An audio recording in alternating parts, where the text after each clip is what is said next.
இணைந்து கொண்டிருப்பது ஃபோக்ஸ் தமிழ் வானொலியில் சதுரங்கம் நிகழ்ச்சி. சதுரங்கம் நிகழ்ச்சியில் சமூக செயற்பாட்டாளர் திரு கந்தையா அருந்தோபாலன் சமகால நிலவரங்கள் தொடர்பாக நம்மோடு கலந்துரையாடி கொண்டிருக்கிறார். நிகழ்ச்சிக்குள் தொடர்ச்சியாக நாங்கள் பயணிக்கலாம். தொடர்கள் ராஜ். நன்றி சத்யபாலன். அடுத்தபடியாக தமிழரசு கட்சியின் சிரேஷ்ட தலைவர் மற்றும் தமிழ் தேசிய கூட்டமைப்பின் பாராளுமன்ற குழு தலைவருமாகிய இருந்த சம்பந்தன் ஐயாருடைய மறைவு பற்றிய செய்திகளை பற்றி நாங்கள் அறிந்திருக்கின்றோம். அந்த வகையிலே அவருடைய இழப்பானை பற்றி சில கருத்துக்களை சமூக வலைத்தளங்களும் ஆய்வாளர்களும் தெரிவித்து வருகின்றார்கள்.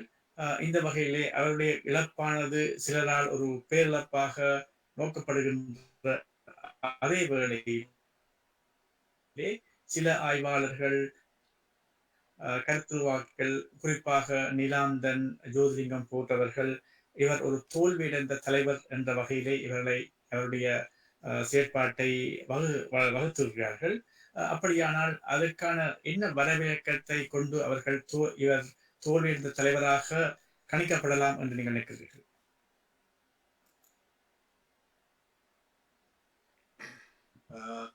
ஒரு ஒரு அரசியல் தலைவன் அல்லது மக்கள் தலைவன் என்பவருடைய இறப்பின் போது அந்த தலைவர் தலைமை தாங்கிய மக்கள் கூட்டத்தினுடைய பிரதிபலிப்புகள், அந்த தலைமையினுடைய செயற்பாடு, அவருடைய காலத்தில் அந்த மக்களின் நலனுக்காக செய்த செயற்பாடுகள் முக்கிய பங்கு வகிக்கின்றன.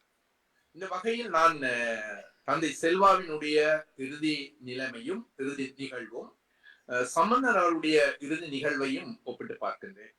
என்னுடைய 11 வயதில் தந்தை செல்வா அவர்களுடைய இறுதி நிகழ்வு நடந்தது. உண்மையில் அவருடைய இறுதி நிகழ்வின் போது தமிழர் தாயகம் மட்டுமல்ல, மலையகம், கொழும்பில் கூட ஒரு பெரிய ஒரு அனுதாப அலை, அதற்கான எழுச்சி எல்லாமே காணப்பட்டது.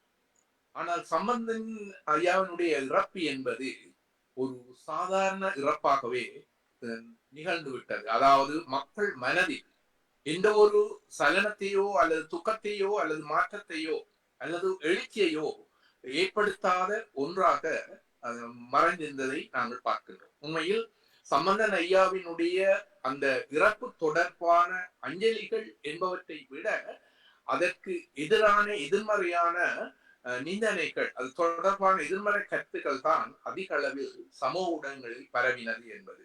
அதுக்கு மேலாக ஐயாவினுடைய இறுதி அஞ்சலி நடைபெற்ற இடங்களில் நீங்கள் பார்த்தீர்கள் என்று சொன்னால், அது யாழ்ப்பாணத்திலுமாக இருக்கலாம், ஒப்பற்றையில் திருவோணமலையில் சற்று அதிகம். இவ்வாறு இருக்கின்ற பொழுது பொதுமக்களினுடைய அந்த தரிசனம், பங்களிப்பு, அஞ்சலி செலுத்துகின்ற தன்மை மிக மிக குறைவாக இருந்ததை நாங்கள் பார்க்கின்றோம். ஒரு சாதாரணமாக அவருடைய அந்த பேழையை தூக்குவதற்கு கூட ஆட்கள் இல்லாத நிலைமைகளை நாங்கள் ஊடகங்களின் ஊடாக பார்த்திருக்கின்றோம் என்றால், அவர் பற்றிய அவருடைய செயற்பாடு பற்றிய மதிப்பீடு மக்கள் மத்தியில் எவ்வாறு இருந்தது என்பதை நாங்கள் மதிப்பிடக்கூடியதாக இருக்கின்றது. ஏன் இப்படி நடந்தது? ஏன் இப்படி நடந்தது? உண்மையில் சம்பந்தன் ஐயாவிடம் ஒரு ஒரு தமிழர் தொடர்பான பொறுப்பு ஒரு சீதனமாக கையளிக்கப்பட்டிருந்ததை நீங்கள் நிச்சயமாக ஏற்றுக்கொள்ள வேண்டும். அதாவது யுத்தத்துக்கு முன்னர் ஒரு மக்கள் விழிப்புணர்வு, ஒரு திரட்சி, ஒன்றுபட்ட தன்மை, சம்பந்தன் ஐயா தலைமை தாங்குகின்ற அந்த அரசியல் இயக்கமான கட்சியான தமிழ் தேசிய கூட்டமைப்பு அவ்வாறே அவரிடம் கையளிக்கப்பட்டிருந்தது. தொடர்ந்து வந்த காலப்பகுதியில் 22 பாராளுமன்ற உறுப்பினர்கள் இருந்தார்கள். நல்ல சாட்சி. அப்ப அவ்வாறு அவருக்கு எல்லாமே கையளிக்கப்பட்டிருந்த பொழுது அவர் அதை வைத்துக் கொண்டு எங்களுடைய தமிழ் மக்களினுடைய உரிமைக்கான போராட்டத்தை, கோரிக்கைகளை அடுத்த கட்டத்துக்கு நகர்த்த வேண்டிய பொறுப்பு அவரை சார்ந்ததாக இருக்கின்றது. அதாவது ஜனநாயக வழியில் அடுத்த கட்டம் என்ன என்றது பற்றித்தான் சிந்தித்திருக்க வேண்டும். உண்மையில் அவரிடம் அவ்வாறான ஒரு சிந்தனை இருந்ததா என்றது எனக்கு ஒரு கேள்விக்குறியாக இருக்கின்றது. நிச்சயமாக அவ்வாறு இருந்திருந்தால் இன்று இந்த தமிழரிடையே இருக்கக்கூடிய ஒரு மிக மோசமான வீழ்ச்சி நிலை ஏற்பட்டிருக்காது என்பது என்னுடைய கருத்தாக இருக்கு. அவர் சுலபமாகவே அடுத்த கட்டத்துக்கு தமிழர் பலத்தை அவ்வாறே பேணிக்கொண்டு தன்னுடைய கோரிக்கைகளை முன்வைத்து அதற்காக போராடி இருக்கலாம். ஆனால் அவர் எதிர்மாறான ஒரு அணுகுமுறையை கையாண்டார். அதாவது அரசாங்கத்துடன் இணைந்து சிங்கள மக்களுக்கோ தலைவர்களுக்கோ நோகாது செய்வதன் ஊடாக அவர்களிடம் இருந்து பெற முடியும் என்ற மிகவும் ஒரு தவறான அணுகுமுறை. ஏன் அதை நான் தவறு என்று சொல்கிறேன் என்றால், வரலாற்று ரீதியில் பல சந்தர்ப்பங்களில் இவ்வாறான அணுகுமுறை எங்களுக்கு தோல்வி மேல தோல்வியை தந்தது. அதாவது அவர்கள் ஏமாற்றுதான் வரலாறு. அண்மையில் கிழக்கிழங்கையைச் சேர்ந்த முன்னாள் பாராளுமன்ற உறுப்பினர் அரியநேந்திரன் சொல்லி இருந்தார், நல்ல காலம் சம்பந்தன் ஐயா இன்னும் ஒரு ஏமாற்றத்தை சந்திக்க முன்னமே அவர் தன்னுடைய உயிரை விட்டுவிட்டார் என்று சொல்லிவிட்டார். ஒரு முன்னாள் எம்பி, முன்னாள் பாராளுமன்ற உறுப்பினர். இதுதான் நான் அபிப்பிராயமாக இருக்கின்றது. அப்ப அவர் என்ன செய்தார் என்றால், என்ன செய்ய வேண்டுமோ, உண்மையில் ஒரு தூர நோக்குடன் மக்களுக்கு என்ன செய்ய வேண்டுமோ அது செய்வதற்கு பதிலாக அவர் எதிரான சில செயற்பாடுகளில், அதாவது குறிப்பாக விடுதலை புலிகளை பயங்கரவாதிகள் என்றார், அந்த இனப்படுகொலையாளி மஹிந்தவை தேசிய தலைவர் என்றார். அதன் காரணமா தேசிய தலைவரின் காரணமாக அந்த பயங்கரவாதத்தை ஒழித்ததன் காரணமாக தான் இங்கோக்கு திருவண்ணாமலைக்கு தான் போகக்கூடிய வாய்ப்பு இருக்கு என்றார். இப்படி எல்லாமே மன்னிக்கவும் விடுதலை புலிகளை பயங்கரவாதிகள் என்றார், தேசிய மஹிந்த ராஜபக்சவை தேசிய தலைவர் என்றார். அதன் காரணமாகத்தான் நான் திருவண்ணாமலைக்கு போக முடிந்ததாக சொல்லியிருந்தார். அப்படிப்பட்ட ஒருவரை திருவண்ணாமலை மக்கள் மீண்டும் மீண்டும் தெரிவிக்கிறார் என்றால் அந்த மக்களும் அந்த கருத்தை ஏற்றுக்கொள்றார் என்றான் அர்த்தம். இல்ல, இதுல நாங்கள் ஒரு தெளிவை கொள்ள வேண்டும். தேர்தலில் வெல்லுவது என்பது ஒரு வேறானது, மக்களுடைய இயல்பான மனநிலை என்பது வேறானது.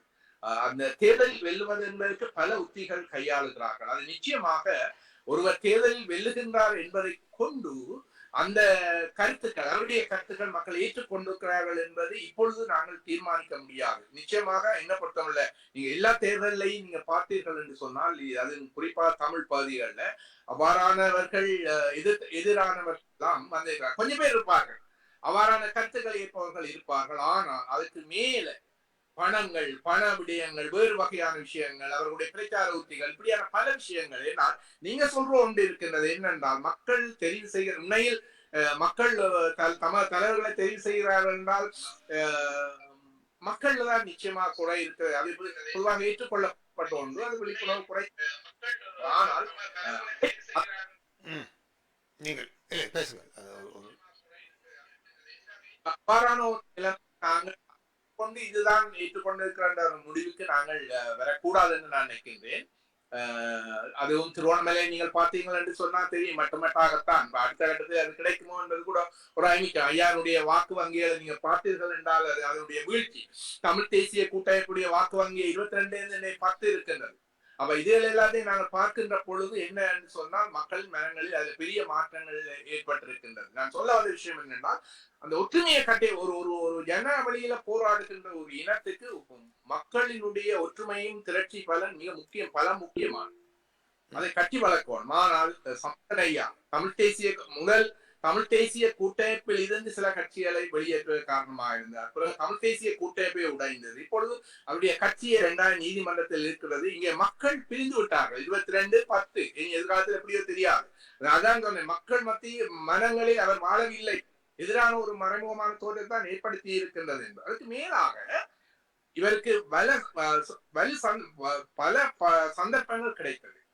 குறிப்பாக இந்த யுத்தத்தின் பின்னரான நிலையில் எங்களுடைய போராட்டத்தை வெளிப்படுத்துவதற்கு ஐநா மனித உரிமை பேரவையாக இருக்கலாம், சர்வதேச நாடுகளுடைய கரிசனையாக இருக்கலாம், இங்கே இருக்கக்கூடிய காணாமலாக்கப்பட்டோர், இப்படியான பிரச்சனை நிறையவே கையாளுவதற்கு, அதை வைத்து தமிழர் பிரச்சனையை கையாளுவதற்கு நிறையவே வாய்ப்புகள் காணப்பட்டன. அதுக்கு மேலாக மிக உயர்ந்த பதவியான ஒரு எதிர்கட்சி தலைவர் பதவியும் இருந்தது. கிட்டத்தட்ட பிரதமர் இதுக்கு சமமான ஒரு பதவி, நிழல் அரசாங்கத்தினுடைய தலைமை என்று சொல்வார்கள் பிரித்தானியாவில். அப்ப அவ்வாறு இருக்கின்ற பொழுது உண்மையில் எங்களுடைய இலங்கை வரலாற்றிலே ஒரு எதிர்கட்சி ஆளுங்கட்சியாக இருந்த தண்ணி இப்பொழுதுதான் நாங்கள் பார்க்கணும், இவருடைய காலத்துலாம் பார்க்கணும். அதில கூட பல விஷயங்களை அவர் எதிர்கட்சி தலைவர் என்ற வகையில் அவருக்கு இருக்கக்கூடிய பல்வேறு ரைட்ஸ், உரிமைகளை பயன்படுத்தி எங்கள் மக்கள் பிரச்சனை கட்டி வெளிநாடுகளில் சர்வதேச நிறுவனங்களில் பலவற்றில் கொண்டு சென்றிருக்கலாம். ஆனால் அவர் தலைவருக்குரிய தனக்குரிய சலுகைகளை பயன்படுத்தினாரே ஒழிய தனக்குரிய உரிமையை பயன்படுத்தி மக்களுக்கு என்ன செய்ய வேண்டும் என்பதை கூட அவர் செய்யவில்லை. அதுக்கு மேலாக அந்த காலத்துல மட்டுமட்டாக இருந்த அவர்களுடைய உறுப்பினர்கள் எண்ணிக்கை பல விடயங்களை நிறைவேற்றுவதற்கு எதிர்கட்சி ஆதரவளித்தார்கள். ஒரு வரவு செலவினத்தை நிறைவேற்றுவதனால் கூட எதிர்கட்சி உறுப்பினர்கள் தமிழ் தேசிய கட்சி உறுப்பினர்கள் ஆதரவு அளிக்க வேண்டியிருந்த அந்த நேரத்தில் கூட பல விஷயத்தை அவர்களை பயமுறுத்தி அல்லது பாகையின் பண்ணி பல விஷயங்களை பெற்றிருக்க முடியும். ஒரு நேயர் வந்திருக்கிறார் ராஜ், அவரை இணைத்து விட்டு காத்திருக்கக்கூடிய நேயர். வணக்கம். வணக்கம் சத்யபாலன் அண்ட் ராஜா மற்றவங்களோட இருக்கும். இங்க நான் இதனை சொல்லி கேட்டுக்கொண்டு இருக்கிறேன். இப்ப பேராப்பட்டி புதிய இதை கேட்டுக்கொண்டிருக்கும் பொழுது எனக்கு அழைப்பு எடுக்க வேண்டிய ஒரு கட்டாயத்தை உருவாக்கி விட்டார்கள். காரணம் என்ன சொன்னால், சம்பந்தைய மரணத்தை ஒரு சாதாரண ஒரு மரணமாக இவர் சித்தரிக்கிறார். அந்த நிலைக்கு ஒருவேளை இப்படி இருக்கும் காரணம், பிரவாதனை அறிமுகப்படுத்தியதனால்தான், தமிழினத்தை அழித்தவர்களை அறிமுகப்படுத்தினால்தான் இவருக்கு அந்த மதிப்பு இல்லாம போச்சு. ஏன் இப்படி அப்படி இருக்கக்கூடாது? அதாவது 22 பராமண்டலம் வந்தேன்னு சொன்னார். பேண்டு சம்பந்தையா வெற்றியை அது வெற்றி தோல்வியா இப்படி கணிக்கலான்னு சொல்லுவேன். உள்ளகத்துக்குள்ள நெஞ்சுக்குள்ள கரலை வச்சுக்கொண்டு இவர்கள் வானொலிகள் வந்து பேசுவதனால் கேட்கும் நேரம் எங்களுக்கு சங்கடம். நாங்கள் பெருந்தலை சம்பந்தையா மதிக்கிறோம். தமிழினத்துக்கு முதுகெலும்பு கொடுத்தவர் சுமந்த தமிழினத்தின் தூண்களாக இன்றைக்கும் நிற்கிறேன். அழித்தவர்களை போட்டிக் கொண்டு வாழவித்தவர்களை தூட்டும் இவர்கள் என்னத்துக்கு வானொலிகளை கூட்டிக் கொண்டு வாரீர்கள்? எங்களுக்கு கேட்க சங்கடம். நன்றி நன்றி நன்றி. உங்களுடைய கேள்விக்கு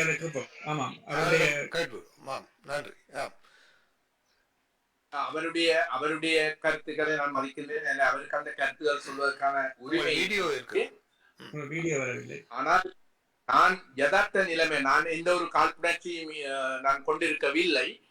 நான் யதார்த்த நிலைமையைத்தான் குறிப்பிடுகின்றேன். இங்க என்ன இருக்கின்றது என்ற யதார்த்த நிலைமையைத்தான் நான் குறிப்பிடுகின்றேன். மற்றபடி எந்த காழ்ப்புணவும் இல்லை. அவர் இப்படி ஒரு கருத்தை சொன்னார், அதாவது விடுதலை புலிகளால் நியமிக்கப்பட்டதற்காக அவர் மீது மக்கள் ஆதரவு இல்லை என்று அதை கொண்டே அவருடைய நிலைப்பாடு அல்லது அவருடைய கருத்து நிலைப்பாடு என்று ஓரளவு விளங்கிக் கொள்ள முடியும். அதுதான் நிறுத்தி கொண்டு சம்பந்தன் ஐயா இவ்வாறான பல்வேறு சந்தர்ப்பங்கள் வருகிறேன். நீங்கள் சொல்லியிருந்தீர்கள் வரவு செலவு திட்டத்துக்கு தமிழ் தேசிய கூட்டமைப்புடைய ஆதரவு இருக்க வேண்டி இருந்தது, அதை பயன்படுத்தியாவது ஏதாவது செய்திருக்க முடியும் என்று நீங்கள் சொல்லியிருந்தீர்கள். அதுலதான் நான் குறிப்பிட்டேன். என்னுடைய கேள்வி என்னவென்று சொன்னால், 2009ஆம் ஆண்டு யுத்தம் முடிவடைந்தது பின்னர் மிகவும் கொடூரமான ஆட்சி அங்கே நடைபெற்றது. கிரீஸ் பூதங்கள் வந்து மக்களை கடத்தி சென்றார்கள். எத்தனையோ தமிழ் மக்கள் கடத்தி கொல்லப்பட்டார்கள். கேள்வி கேட்க யாரும் இல்லாமல் இருந்த நிலைமையிலே ஒரு ஆட்சி கொண்டு வரப்பட்டது. ஒருவேளை நீங்கள் சொன்னது போல வரவு செலவு திட்டத்திலே அந்த ஆட்சி தோற்கடிக்கப்பட்டால் அதனுடைய விளைவை யார் பொறுப்பேற்பது? மீண்டும் நாங்கள் பின்னோக்கி போவதா? அந்த கொடூர ஆட்சிக்கு பின்னோக்கி போக வேண்டும் என்பதுதான் உங்களுடைய கருத்தாக இருக்குமா? இல்ல, நிச்சயமா இது நீங்க கேட்டது ஒரு நல்ல ஒரு கேள்வி என்று நான் நினைக்கின்றேன். அந்த ஆட்சியை தோற்கடிக்க வேண்டும் என்று நான் சொல்லவில்லை. அந்த சந்தர்ப்பத்தை அவர் பயன்படுத்த முயன்றிருக்கலாம். அதாவது பாக்கி ஒரு பேரம் பேசுதல், பயமுறுத்தி இருக்கலாம். அப்படி அரசியலில் பேரம் பேசுதல் ஊடாகத்தான் பல விஷயங்கள் சாதிக்கப்படுகின்றது. அண்மையில் கூட நீங்க இந்திய தேர்தல் நடந்த பொழுது எவ்வாறு ஆந்திர பிரதேச கட்சியும் பிஜு அது எவ்வாறு மோடியுடன் தங்களுடைய கோரிக்கைகளை முன்னிட்டு நிறைவேற்றி கொண்டார்கள் என்பது உங்களுக்கு அறியும். இது கடந்த காலத்தில் இலங்கையில் நடந்திருக்கின்றது. இவ்வாறு பல விஷயங்கள் கட்சிகள் ஆதரவு பெறுகின்ற பொழுது பேரம் பேசுவதற்கு அவர்கள் அதை முயற்சிக்கவே இல்லை என்பதுதான் என்னுடைய கருத்து. நிச்சயமாக முயற்சி செய்து அதனூடாக கிடைக்கவில்லை, நாங்களே முயற்சி செய்தோம் ஆனா ஆட்சியை மாற்றவில்லை, அதனால நாங்கள் ஆதரவு வழங்கினோம் என்று சொன்னால் கருத்து சரி. அவர்கள் முயன்றார்களா செய்தார்களா என்பது ஒரு கேள்விக்குறியாக இருக்கு. அதுக்கு நேராக இன்னொரு விஷயத்தையும் சொல்றேன். நிச்சயமாக இது ஆட்சியை மாற்றம் நடக்கின்றால் எங்களுக்கு பாதிப்பு என்று நாங்கள் எதிர்பார்த்தோம்னா ஆட்சி மாற்றம் நடந்தேதான் போயிட்டது. அதை விட மிக மோசம் இதன் காரணமாக மிக அதிகமான வாக்குகளை பெற்று கோத்தபாய ராஜபக்ஷ வந்தார். அப்ப நாங்கள் சிங்கள மக்கள் நோக்கடான்றோ அல்லது ஆட்சி மாற்றம் ஏற்படக்கூடாது அதுக்காக நான் அடிப்படையில் சொன்னேன். எங்களுக்கு ஒரு தெளிவான விஷன் இருக்க வேண்டும். இந்த லக்கை அடைவதற்கு என்ன வழியில் தமிழ் மக்களுடைய அரசியல் உரிமைகளை அடைவதற்கு என்ன வகையிலான முறையை கையாளுதல், அது ஒரு தெளிவாக இருக்க வேண்டும். வரலாற்றில் மீண்டும் மீண்டும் தோல்வியை கண்ட முறையை மீண்டும் மீண்டும் நாங்கள் எடுக்க முயற்சி செய்யக்கூடாது. ஐயா இருந்திருந்தால் இப்பொழுதும் அதைத்தான் எடுத்திருப்பார். பொது வேட்பாளருக்கு எதிரான ஒரு நிலைப்பாட்டை அவர் சொன்னதாக சொல்லப்பட்டது எல்லாம் என்ன கருத்து என்று சொன்னா அதே நிலைப்பாடுதான். அப்ப இவ்வாறாக தொடர்ந்து நாங்கள் ஒரே விடயத்தை தோல்வியடைந்த விடயங்களையே பட்டறையெல்லாம் செய்கிறோம் என்று சொன்னால் எந்த பக்கத்தான் பிள்ளை. அப்ப அது மாத்திரம் பக்கத்துல பிள்ளை அல்ல, வேற எப்படியும் இப்படிதான் பெறுவார்கள், நாங்கள் மாத்திரம் நாங்கள் நினைப்பார்கள். அப்ப நாங்கள் சுதாரித்துக் கொள்ள வேண்டும். இது எல்லாத்துக்கும் மேலாக எங்களை ஒரு ஒரு ஒரு பலமுள்ளவர்களாக வைத்திருக்க வேண்டும். அவர்கள் பயப்பட வேண்டும்.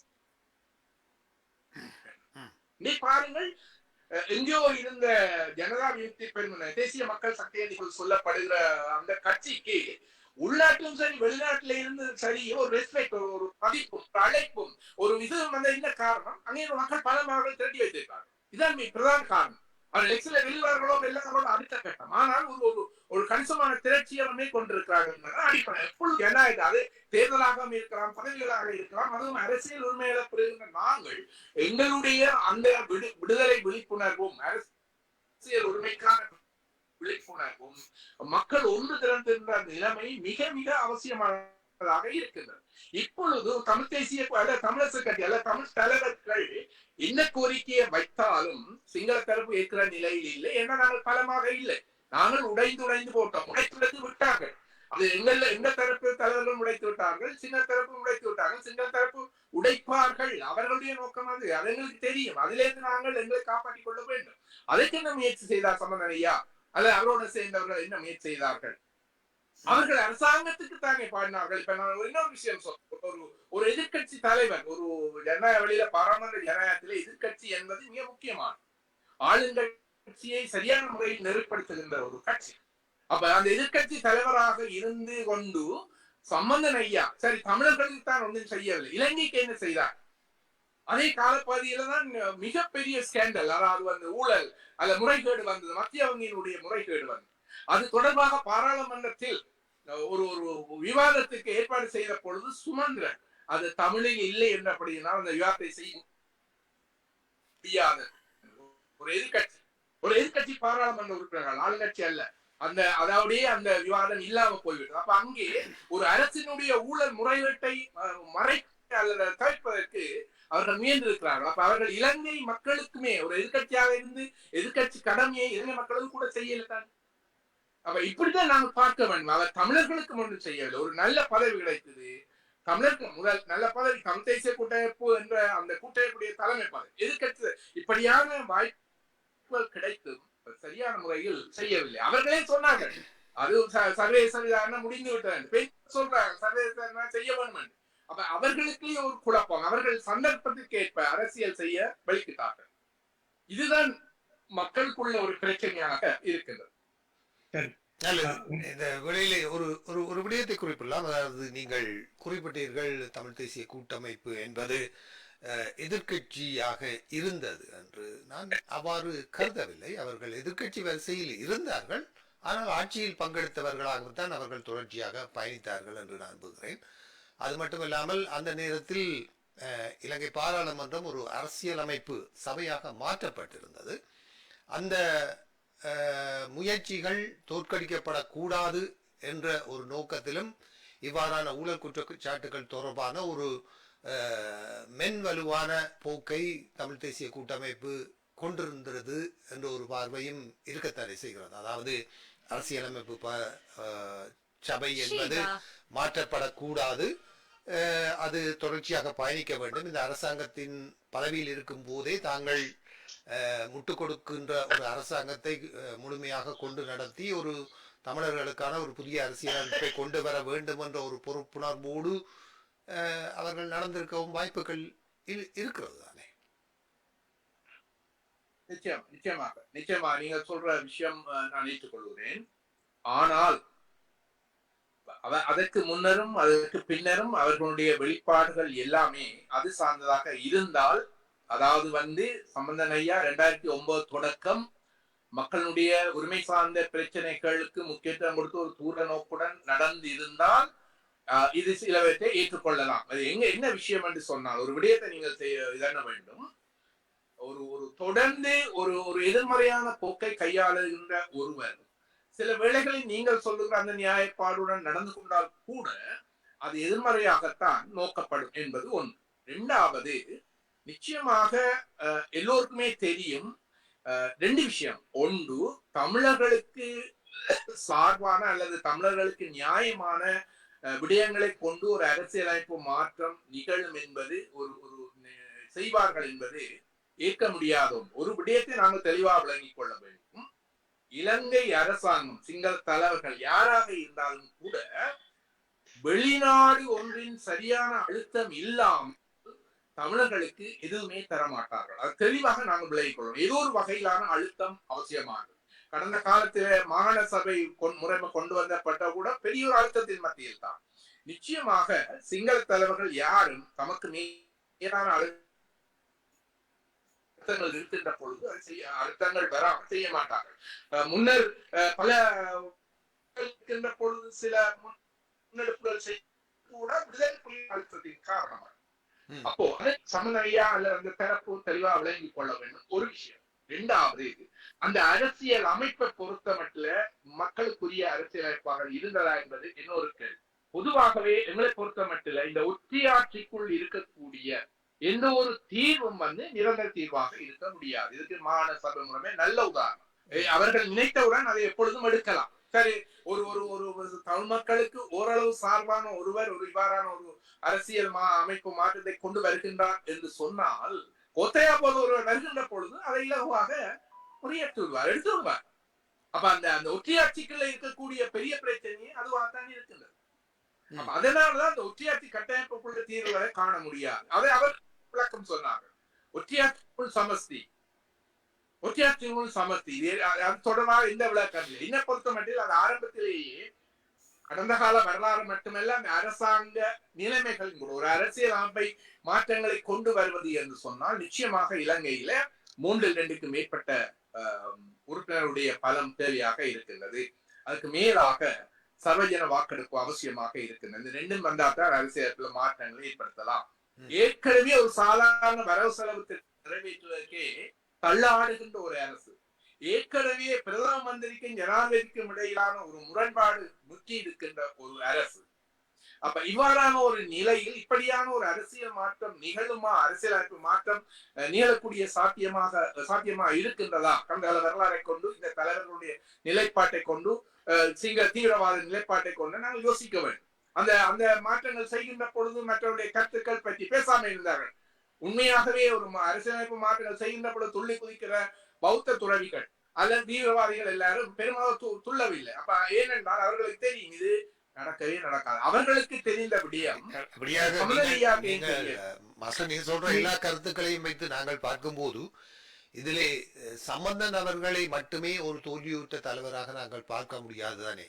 இறந்த காலத்திலும் சரி, இனி வரும் காலத்திலும் சரி, இப்படியான ஒரு அட்மாஸ்பியர் இருக்கக்கூடிய இலங்கையில எந்த ஒரு தமிழ் தலைவரும் ஒரு வெற்றி பெற்ற தலைவராக இருக்க போவதில்லை என்பதுதான் யதார்த்தமாக இருக்கிறது, இல்லையோ? வெற்றி பெறப்போவதும் இல்லை, அதுதான் சொல்லுகிறேன். வெற்றி பெறுவதற்கான வாய்ப்பும் இல்லை, இனி பெறப்போவதும் இல்லை என்ற ஒரு யதார்த்தம் தான் எங்களுக்கு உரைக்கிறது.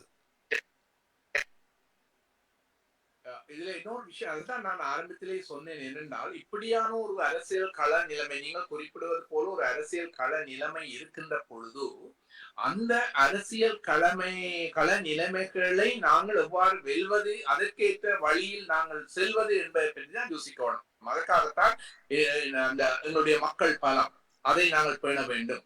புலம்பெயர் உறவுகள் இந்த பலத்தை பண்ணணும். ஐயா பாருங்க, ஐயா இவளால பாராளுமன்ற உறுப்பினராக 2009 பின்னர் இருந்தார், எதிர்க்கட்சி தலைவராக இருந்தார்.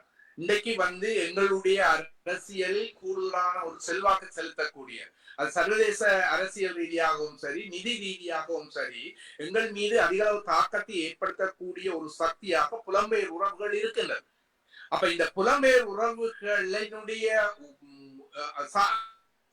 உறவை எவ்வாறு எங்கட போராட்டத்துக்கு இணைப்பது என்பதை பற்றி ஐயா சிந்தித்திருக்க வேண்டும். எத்தனை தடவை அவர் புலம்பெயர் உறவுகளை சந்தித்திருக்கிறார். அவர்களுக்கு இருக்கக்கூடிய முரண்பாடுகளை தீர்த்து ஒரு அணிக்குள்ள திரட்டுவதற்கு முயற்சி செய்திருக்கிறார். இதை பாருங்கள், ஜேபி தலைவர் அனுபவம் பல நாடுகளுக்கு போகின்ற பொழுது தமிழ் மக்களும் கூட அதுல அந்த கூட்டங்களில் கலந்து கொள்வதை பார்க்கிறோம். எதிராக கலைக்கிற விஷயம், சார்பாக கலைக்கிற விஷயம், பெரிய ஒரு கூட்டம் இருக்கின்றது. அப்ப ஐயாக்கு இவ்வளவு சந்தர்ப்பங்களை நிச்சயமாக ஐயா அவ்வாறான ஒரு ஒரு நிலைமையை ஏற்படுத்த அதையெல்லாம் நிச்சயமாக எங்களுடைய அரசியல் பாதி என்பது எங்களுடைய மக்களுடைய ஒன்று திரட்சி, புலம்பெயர் மக்களுடைய ஒன்று திரட்சியும் எங்களுடன் இணைகின்ற தன்மையும், அயல் இருக்கக்கூடிய தமிழக மக்களை இணைக்கின்ற தன்மை, இது வெற்றி நூடாகத்தான் எங்களுடைய பலத்தை கூடுதலாக கட்டி எழுப்ப முடியும். ஆனா ஐயா எங்களோட பலத்தையே உடைய விட்டார். சர்வதேசத்தில் இருக்கக்கூடிய புலம்பெயர் உறவுகள் கட்டி எழுப்பி அதை எங்களுக்கு உரிய ஒரு வாய்க்காலாக மாற்றுவதற்கு இயன்றவரை முயற்சிக்கவில்லை. இன்னும் முரண்பாடுகளை தான் தோற்றுவித்தார். அப்ப இப்படியான ஒரு நிலைமையிலே ஐயா ஒரு நல்லதை தான் நீங்க சொல்வது போல இதுக்காகத்தான் செய்தார் என்று சொன்னால் அதை நம்புவது கடினமாக இருக்கும் இல்லையா? சரி, பார்ப்போம். 2 நேயர்கள் வந்திருந்தீர்கள். உங்கள் அழைப்புகளை மீளவும் ஏற்படுத்தலாம், நிகழ்ச்சியோடு இணைந்து கொள்ளலாம். ராஜ் தொடர்கள். அடுத்ததாக, அதாவது நீங்கள் அந்த முயற்சி, அதாவது நல்லாட்சி என்று சொல்லப்படுற அந்த ஆட்சியிலே செய்யப்பட்ட முயற்சியானது பௌத்த துறவிகளினால் எதிர்க்கப்படவில்லை, ஏனென்று சொன்னால் அது நடைமுறைப்படுத்தப்படாது என்ற ஒரு எண்ணத்திலே என்று சொல்லியிருந்தீர்கள். அதை மற்ற விதமாக பார்க்கும் பொழுது 2 கட்சிகள், அதாவது 2 பிரதான கட்சிகளும் சேர்ந்து ஒரு ஆட்சி நடத்தும் பொழுது அதை எதிர்ப்பு நிலைக்கு தூண்டுவதற்கான முயற்சிகள் எடுபடாது என்ற அந்த நோக்கத்திலும் கூட பௌத்த துறவிகள் அமைதியாக இருந்திருக்கலாம் என்றும் நோக்கப்படலாம். அந்த நினைப்பானது அல்ல அந்த முயற்சியானது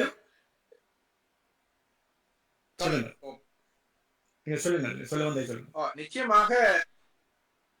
நிச்சயமாக அந்த உங்களுடைய கருத்து என்னுடைய அனுபவ ரீதியா கடந்த கால பட்டறிவினூடாக ஏற்றுக்கொள்ள முடியாது. 2 விஷயம்.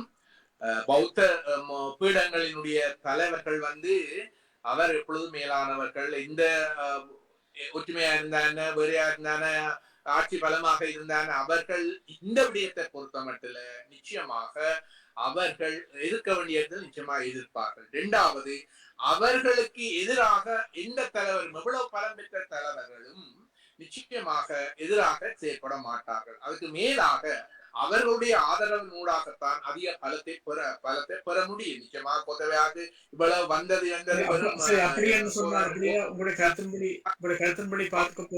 ஒரே நாடு ஒரே அப்படி என்றால் உங்களுடைய கருத்தின்படி பார்க்கும் பொழுது தமிழ் மக்களுக்கு இலங்கையிலே தீர்வே இல்லை. அப்படியே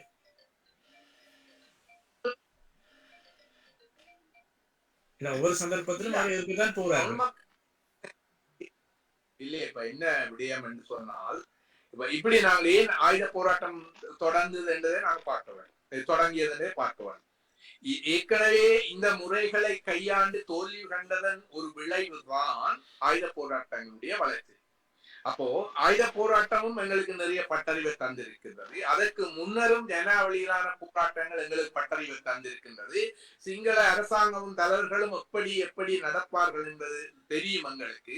அப்ப இவற்றை அடிப்படையாக கொண்டுதானே எங்களுடைய வழிவரவிடத்தை நாங்கள் தீர்மானிக்க வேண்டும். இதுக்கு இப்படித்தான் இருக்கும், அப்ப எப்படி வெற்றி கொள்வது என்றதுக்கான ஒரு நுட்பங்களை எல்லாம் வகுக்க வேண்டும். அப்ப இதையே கவனத்தில் எடுக்காம நாங்கள் பழைய கலவரத்தில் அல்லது எல்லாரும் உதவியில சக்கரத்தாரர்கள் இந்த மாதிரி இப்படி தொடர்ந்து விழுந்து கொண்டிருப்பதாகி அதுக்கே அப்ப தீர்வு இல்லையென்று அல்ல. தீர்வு நிச்சயமாக தீர்வு என்பது உடனடியாக இருக்கக்கூடிய உத்தம் அல்ல. ஆனால் தீர்வை நோக்கி நாங்கள் செல்கின்றோமா, அதுதான் முக்கியம். இப்ப பாருங்க, நாங்கள் தீர்வை நோக்கி செல்கின்றோமா என்றதை விட எங்க நிக்கிறோம். இப்ப தீர்வு வருவது அது இருக்கட்டும், தீர்வை நோக்கி நாங்கள் முயற்சி எடுத்தோமா, சென்றோமா, அதற்கான பின்புலத்தை வளர்த்து கொண்டு போனோமா, இதில்தான் நாங்கள் பார்க்க வேண்டும். நாங்கள் ஒரேடியா தீர்வு வரும் தீர்வு ஐயாவை பொறுத்தவரை தீர்வு பெற்று தரவில்லை என்பது குற்றச்சாட்டு அல்ல. அவர் ஒரு தோல்வியடைந்த அரசியல்வாதி என்று சொல்வது அது அல்ல. அவர் அந்த தீர்வை நோக்கி, அந்த லட்சியத்தை நோக்கி எங்கள் மக்களையும் அரசியலையும் வழிநடத்தினாரா என்பதுதான் கேள்வி. அதைத்தான் நாங்கள் கதைக்கிறோம் ஒழிய நிச்சயமாக ஐயாக்கு தீர்வு பெற்று தரவில்லை. நிச்சயமாக அவர் அதை நோக்கி நிச்சயமாக நடைபெற்றிருந்தார். இன்றைக்கு ஐயாவுக்கான மரியாதை என்பது நிச்சயமாக வேற வகையில இருந்தது மக்கள் மத்தியில். நல்லது. இந்த வழியில் மீண்டும் இன்னொரு நேயர் நினைக்கிறார், அவரை இணைத்துக் கொள்வோம். வணக்கம். வணக்கம் யாழினியன். ஹலோ வணக்கம். மீண்டும் ஒரு தடவை ஐயா சம்பந்தன் ஐயாவுக்கு ஆத்மா சாந்தியடையும் பிரார்த்திக்கிறோம். தமிழ் மக்களுக்காக தந்த காலத்தில் சேவைக்கு நன்றி கூறி ஆத்மா சாந்தியடைய பிரார்த்திக்கிறேன். உண்மையாகவே இப்ப 2001ஆம் ஆண்டுக்கு பிறகு ஒரு சமாதான ஒப்பந்தம் வந்தது தானே. அப்ப அந்த பேச்சுவார்த்தை பல இடங்களில் நடந்தது. அதன் மூலம் ஒரு தீர்வு வந்திருந்தால் கட்டாயமாக நாங்கள் சிங்கக்கொடியும் உங்களோட கொடியும் தான் சேர்த்து ஏற்ற வேண்டிய நிலைமை தான் நாங்கள் இருந்தோம். அப்ப சம்பந்தனையா 2009 பிறகு சிங்கக்கொடியை தூக்கி பிடிச்சாருன்றது பெரிய விஷயமா ஆசன பங்கிட்டு அடிப்படையில் வழியேறி போட்டு அவரை விழுத்துறதிலேயே கூட்டமைப்பை சிதைக்கிறதிலேயே பிறப்புற செய்ததாலதான் இவ்வளவு அவலங்கள் தமிழினத்துக்கு. மற்றபடி சம்பந்தனையாவோ இல்லை தமிழ்தேசிய கூட்டமைப்போ தமிழ் மக்கள் அரசியல் சம்பந்தமாகவோ இல்லை என்று சொன்னால் அவன் விடுதலை சம்பந்தமாகவோ கடமையாற்றவில்லை என்ற குற்றச்சாட்டு அங்க எதுவுமே இல்லை. உண்மையாகவே ஒற்றுமையா செயற்படாம ஆசன பங்கிட்டளப்புல வெளியேறிட்டு அவையுள்ள குற்றங்களை கண்டு இல்லைண்டா ஒரு வார்த்தைக்கு இன்னொரு வார்த்தை சேர்த்து வச்சு பரப்புரை செய்ததாலதான் இவ்வளவு பிரச்சனை அவருக்கு வந்தது. இப்ப அவர் தான் செய்த கடமைகளை வெளிப்படையாக எங்கேயுமே பிரபல்யப்படுத்த இல்லை.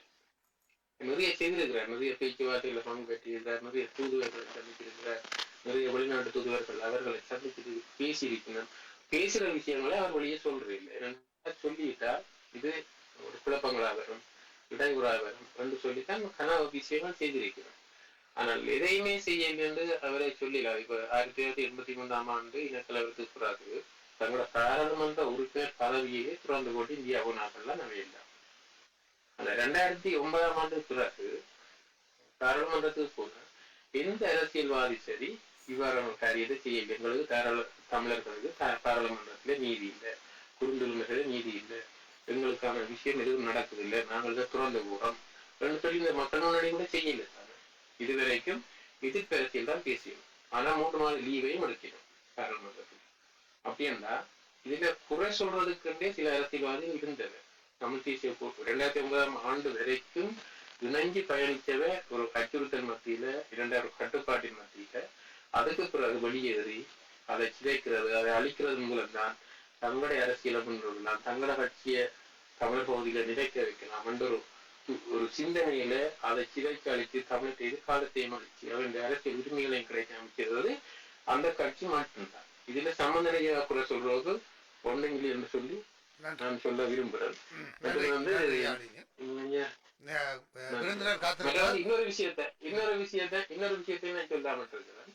இப்ப ஐயா அருந்தவ பாலம் கூட தமிழ் தேசிய கூட்டமைப்பின் தலைவரா இருந்திருந்தா சம்பந்தனையா செய்த அளவு கூட செய்திருக்க மாட்டேன் என்றது என்ற முடிவு. நன்றி. அதை நாங்கள் தீர்மானிக்க முடியாது. சரி, நன்றி. ராஜ் தொடருங்க. இப்ப அது நீங்கள் சொல்லியிருந்தீர்கள் சம்பந்தன் ஐயாவுடைய அந்த திசை சரியாக செல்லவில்லை, அதனால் தான் தோல்வியடைந்த தலைவராக அவர் கருதப்பட்டார் என்று சொல்லி சொன்ன மக்களால். அப்படியானால் உங்களுடைய அபிப்பிராயத்தின்படி கஜேந்திரகுமாருடைய அந்த நிலைப்பாட்டிலே தொடர்ந்திருந்தால் அவருடைய வெற்றியடைந்த தலைவராக கருதப்பட்டிருப்பாரா? ஏனென்று சொன்னால் நீங்கள் சொன்ன அந்த வியாக்கியானத்தின்படி பார்க்கும் பொழுது கடைசியாக அமெரிக்க தூதுவர் சொன்ன விடயம் அல்லது இந்திய தூதர் சொன்ன விடயம், அமெரிக்க தூதர் சொன்னது உள்நாட்டிலேயே தான் நீங்கள் தீர்வு காண வேண்டும், நாங்கள் அழுத்தம் மட்டும்தான் கொடுப்போம். இந்திய தூதர் சொன்ன விடயம் 13க்கு மேலே எங்களால் அழுத்தம் கொடுக்க முடியாது, எனவே நீங்கள் தான் அரசாங்கத்துடன் சேர்ந்துதான் செய்ய வேண்டும் என்று சொல்லி. அப்படியானால் இதற்கு மேலே சம்பந்தர் ஐயா என்ன செய்திருக்க வேண்டும், அல்லது அவர் தவறியிருந்தால் எந்த தலைவரை நீங்கள் பிரேரித்திருப்பீர்கள்? அவருக்கு பதிலாக இவர் இருந்திருந்தால் சரியான முறையிலே இந்த நடவடிக்கையை மேற்கொண்டிருப்பார், ஒரு வெற்றி பெற்ற தலைவராக இருந்திருப்பார் என்று நீங்கள் கருதுவீர்கள்? இதுல ஆழமாக நாங்கள் பல விஷயத்தை சொல்ல வேணும். அதுக்கு முன்னர் யாழினியன் பல விஷயங்களை சொன்னார், நான் ஏற்றுக்கொண்டேன். பல கதைகள், பல பேச்சுவார்த்தைகள் நடந்தது. ஐயா அதுல பங்கு பெற்று கொண்டார் என்பதும் அதுல நான் அதுக்கு மறுப்பு தெரியவில்லை. அதே மாதிரி நீங்கள் சொல்வது போல இந்த இந்திய தூதுவர் அல்லது அமெரிக்க தூதுவர் உள்நாட்டில்தான் பிரச்சனைக்கு தீர்வு காண வேண்டும் என்று சொல்லும் மாறுபட்ட கருத்து. இல்லை. இப்ப எங்களுடைய எங்களுடைய அரசியல் பிரச்சனைக்கான என்பது இலங்கைக்குள்ளதான் என்ன முடிவெடுத்தாலும் அது இலங்கைக்குள்ளதான் எடுக்கப்பட வேண்டும் என்ற ஒரு நியதி இருக்கின்றது. அதில் எந்த இதுவும் இல்லை. ஆனால் இலங்கைக்குள் அந்த போக்கி தள்ளுவதற்கு நிச்சயமாக சர்வதேச அழுத்தம் அவசியமானது என்பதுதான் நான் சொல்லுகிறேன். இல்லை என்று சொன்னால், அந்த அழுத்தம் இல்லை என்று சொன்னால் ஒரு நியாயமான தீர்வை நாங்கள் பெற்றுக்கொள்ள முடியாது. நீங்க பாத்தீங்கன்னா தெரியும், இந்த அழுத்தங்கள் இருக்கிற பொழுதுதான் அவர்கள் அந்த தீர்வை நோக்கி நகர்வார்கள். யுத்தம் முடிந்த அந்த தீர்வை பற்றி வெளிக்கிற பொழுது சந்திரியாவே சொன்னார் சம்பந்தனையாது, நீங்கள் இன்னும் அரசியல் தீர்வை பற்றி அறிவிச்சு கொண்டிருக்கிறீர்கள். அதே மாதிரி மஹிந்த ராஜபக்ஷ சொன்னார், புலிகள் இனி எங்களுக்கு பிரச்சனை இல்லை, தீர்வை பற்றி கலைக்க வேண்டிய அவசியம் இல்லை என்று சொன்னார். அப்ப நான் சொல்ல வருகிற விஷயம் என்றால் அந்த அழுத்தம் மிக முக்கியமானது. அப்ப யாழினியன் சொன்னது போல அவர் கதைத்தார் என்பது உண்மை. ஆனால் நாங்கள் வெற்றி அடைய வேண்டும் என்று சொன்னால் நாங்கள் பலமாக இருக்க வேண்டும், பலமாக வைத்திருக்க முயற்சித்தாரா ஐயா? மறுபுறத்துல சர்வதேசத்தை சரியான முறையில் கையாண்டாரா என்பதும் ஒன்று. சரி, இந்த விடையிலே இன்னும் ஒரு நேயர் இணைகிறார், அவரை இணைத்துக் கொள்வோம். வணக்கம், நேரம் கடந்து கொண்டிருக்கிறது. வணக்கம், நான் சத்யபாலன் ராஜ். அவர் எங்கட சாவச்சேரி மாஸ்டர் அருந்தவபாலன். எனக்கு வேற தெரியும். நானும் ஜாவஜிரியான் தானே. நான் அவர்கிட்ட கேட்கிறேன், அப்ப சம்பந்தனையாவின் தமிழ் தேசிய கூட்டமைப்பால ஒண்ணு செய்ய முடியாம போயிட்டுது. இன்னும் ஒரு இந்த சிங்கள அரசியல்வாதியோட சுகமாய் பேசியோ அல்ல எதிர்த்து பேசியோ செய்ய முடியாம போயிட்டுது. சர்வதேசத்தால இவர் தீர்வு கொண்டெல்லாம் என்றால் எந்த நாடு உங்களுக்கு எடுத்து தரப்போகுதுன்றதை அவர்கள் சொல்லட்டும் பார்ப்போம். ஒரு கேள்வி, எந்த நாடு? சீனா எடுத்துற போகுதா, இந்தியா எடுத்துற போகுதா, லண்டன் எடுத்துற போகுதா, அமெரிக்கா எடுத்துற போகுதா? இதுல எந்த ஒரு எவ்வளவு என்ன ஐரோப்பிய நாடு, ஜப்பான் சொல்லலாம். எந்த நாடு உங்களுக்கு இது எடுத்து தரப்போகுது? அதுக்கு இப்ப இந்தியா 87 கொண்டு வந்த 13வது திருத்த சட்டமே ஒன்றும் அமுல்படுத்துவதற்காக எந்த ஒரு சிங்கள அரசும் இன்னும் முன்வர இல்லை. அப்ப எந்த முறையில எந்த நாடு உங்களுக்காக எடுத்து தரப்போகுது? அதை நீங்கள் எவ்வாறு சுமந்திரன் இவர் அவர்கள் ஒன்றும் பேசி கீசி அமெரிக்காவுடைய இவருடைய இந்தியாவுடைய ஒன்றும் பேசி எடுக்கவில்லை, செய்யவில்லை என்று சொல்கிறார்கள். அது சொல்றது ஈஸி. ஆனா இவர்கள் எந்த முறையிலே இவரோ அல்லது வேறு யாரோ கஜேந்திரகுமார் பொன்னம்பலமோ கஜேந்திரகுமார் பொன்னம்பலத்தின் இன்னொரு விஷயத்தை நான் சொல்லி போட்டு விடுறேன். 2 ஆண்டுகளுக்கு முதல் நினைக்கிறேன், நான் நினைக்கிறேன் 22 நினைக்கிறேன், கஜேந்திரகுமார் பொன்னம்பலத்தின் கட்சி தமிழர் என்ன தமிழர் அவர்கள், நான் அங்க பஸ் ஸ்டாண்டுக்கு போன முட்டம் ஒரு வாகனத்துல வீட வச்சு 4 பக்கமும் 13 போட்டு பிட்டில் ஒரு கட்டாவும் ஒரு வீட வச்சு 4 பக்கமும் 13 போட்டு 13 வேண்டாம் 13 வேண்டாம் 13 வேண்டாம் வீடும் வேண்டாம் 13 வேண்டாம். அப்ப வீடும் வேண்டாம் 13 வேண்டாம் நீங்கள் பிரச்சாரம் செய்யறதுல என்ன அர்த்தத்தை கொண்டு சொல்றீங்க? எனக்கு அது பார்க்க அந்த பார்த்தா அந்த உறுதியில வர அந்த கட்ட அந்த அமைப்பை ஒரு தராவது நின்று பார்த்து போறதாக இல்லை. சரி, நன்றி நன்றி கந்தசாமி அவர்களே. நாங்கள் இதுக்கு அவர் பதில் சொல்லட்டும் பார்ப்போம். இதுக்கு அவர் பதில் சொல்லட்டும். நன்றி நன்றி நன்றி ஐயா. நல்லது. ஒன்று ஐயா தமிழ் தேசிய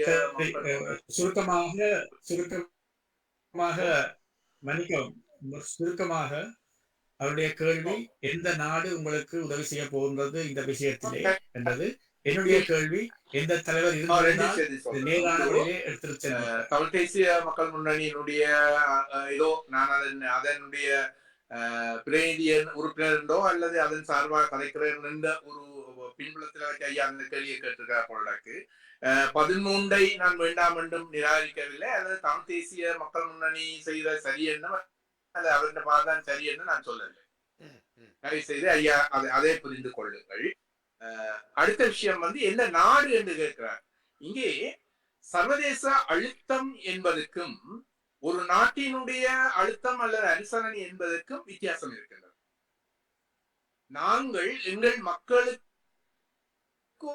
ஒரு அரசியல் தீர்வை நோக்கிய சர்வதேச அழுத்தம் என்று சொல்வது எங்களுக்கு சர்வதேசத்தில் இருக்கக்கூடிய இலங்கைக்கு அழுத்தம் கொடுக்கக்கூடிய நாடுகள் மற்றும் சர்வதேச நிறுவனங்கள், ஐநாவுடைய துணை அமைப்பு, ஐநா பேரவை, அது கூட ஒரு நல்ல விஷயமாக இருந்தது. ஆனால் அதை கூட நீத்து போக செய்கின்ற நடவடிக்கைகள் மேற்கொள்ளப்பட்டது. அதற்கு தமிழ் தேசிய கூட்டமைப்பும் உடந்தையாக இருந்த குற்றச்சாட்டுகளும் இருக்கின்றது. அப்ப அவர் சொல்வது போல ஒரு நாடு அல்ல, ஒரு நாடு அது சில வேளைகளில் எதிர்காலத்தில் அவ்வாறான நிலைமை உருவாகக்கூடும், அது வேறு விஷயம். ஆனால் நாங்கள் சர்வதேச அழுத்தம் என்று இங்கே சொல்வது என்னென்று சொன்னால், ஒரு இலங்கை அரசாங்கம் என்பது அது இந்தியாவாகவும் இருக்கலாம். அதனால உதாரணங்கள் காட்டல. இந்தியாவுடைய அழுத்தத்தின் காரணமாகத்தான் இந்த 13ஆம் திருத்தமும் மாகாண சபையும் வந்தது. இப்ப மாகாண சபை யாரும் வேண்டாம் என்று சொல்லவில்லையே. அதை தமிழ் தேசிய மக்கள் முன்னணி நிராகரிக்கிறது என்பது ஒன்று. மாகாண சபையை முழு அதிகாரங்களுடன் ஏற்றுக்கொள்ளும் அளவுக்கு தமிழ் மக்கள், தமிழிடையே இருக்கக்கூடிய கட்சிகள், பெரும்பாலான கட்சிகளும் மக்கள் இருக்கிறார்கள் தான். அவர்கள் விடுவோம் முழு அதிகாரத்தோடு. ஆனா இந்த அடிப்படை இப்ப இருக்கிற நிலைமையில ஏற்றுக்கொள்கிற தன்மையில இல்லை. அதுல மிக முக்கியமானது ஒன்று, அந்த தரப்படுகிற அதிகாரங்கள் எடுக்கப்படக்கூடாது என்ற ஒரு நியதியும் இருக்கப்பட வேண்டும் என்பதுதான் எதிர்பார்க்கப்படுகிற விஷயம். சரி, அதை விடுவோம்.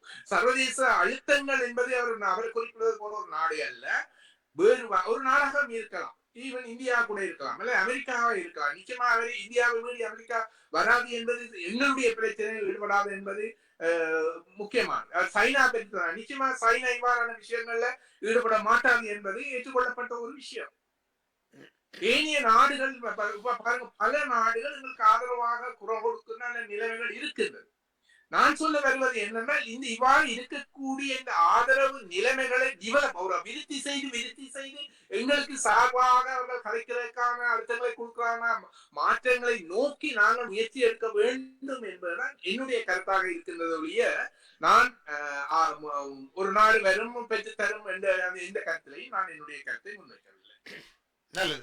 இந்த வெளியில நீங்கள் அடுத்ததாக என்னுடைய கேள்வி இருந்தது, எந்த தலைவர் இருந்திருந்தால் நீங்கள் நிற்பது போல அல்லது நிற்கின்றது போல சரியான முறையில இந்த பிரச்சனையை எடுத்து சென்றிருப்பார் என்று கேள்வி கேட்டிருந்தேன். அதற்கு உங்களுடைய விடயம்.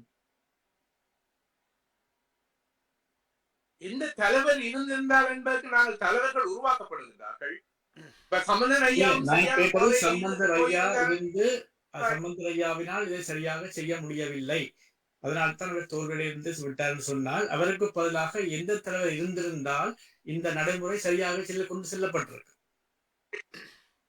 ஒரு விடயத்தை நான் சொல்றேன், செய்ய முடியவில்லை என்பது வேறு, செய்ய முயற்சிக்கவில்லை என்பது வேறு. சம்பந்தன் ஐயா செய்ய முடியும், ஆனா செய்ய முயற்சிக்கவில்லை. அவருக்கு அந்த ஆழ்மை இருந்தது, அவருக்கு அந்த தகமை இருந்தது. ஆனால் அவரை தேர்ந்து கொண்ட பாதை வரலாற்றில் நாங்கள் தோல்வி கண்ட பாதையாக போய்விட்டோம். மீண்டும் அந்த பாதையிலேயே அவர் போய்விட்டார் என்பதுதான் அந்த கருத்தாக நான் சொல்லியிருக்கிறேன். சம்பந்தன் ஐயா மற்ற பாதையில போயிருந்தார் என்றால், இந்த இவருடைய பாதையை கூட வெற்றி அடையக்கூடிய ஒரு நிலைமைக்கு எங்களுடைய பலத்தை கட்டி வளர்த்திருக்கோம்.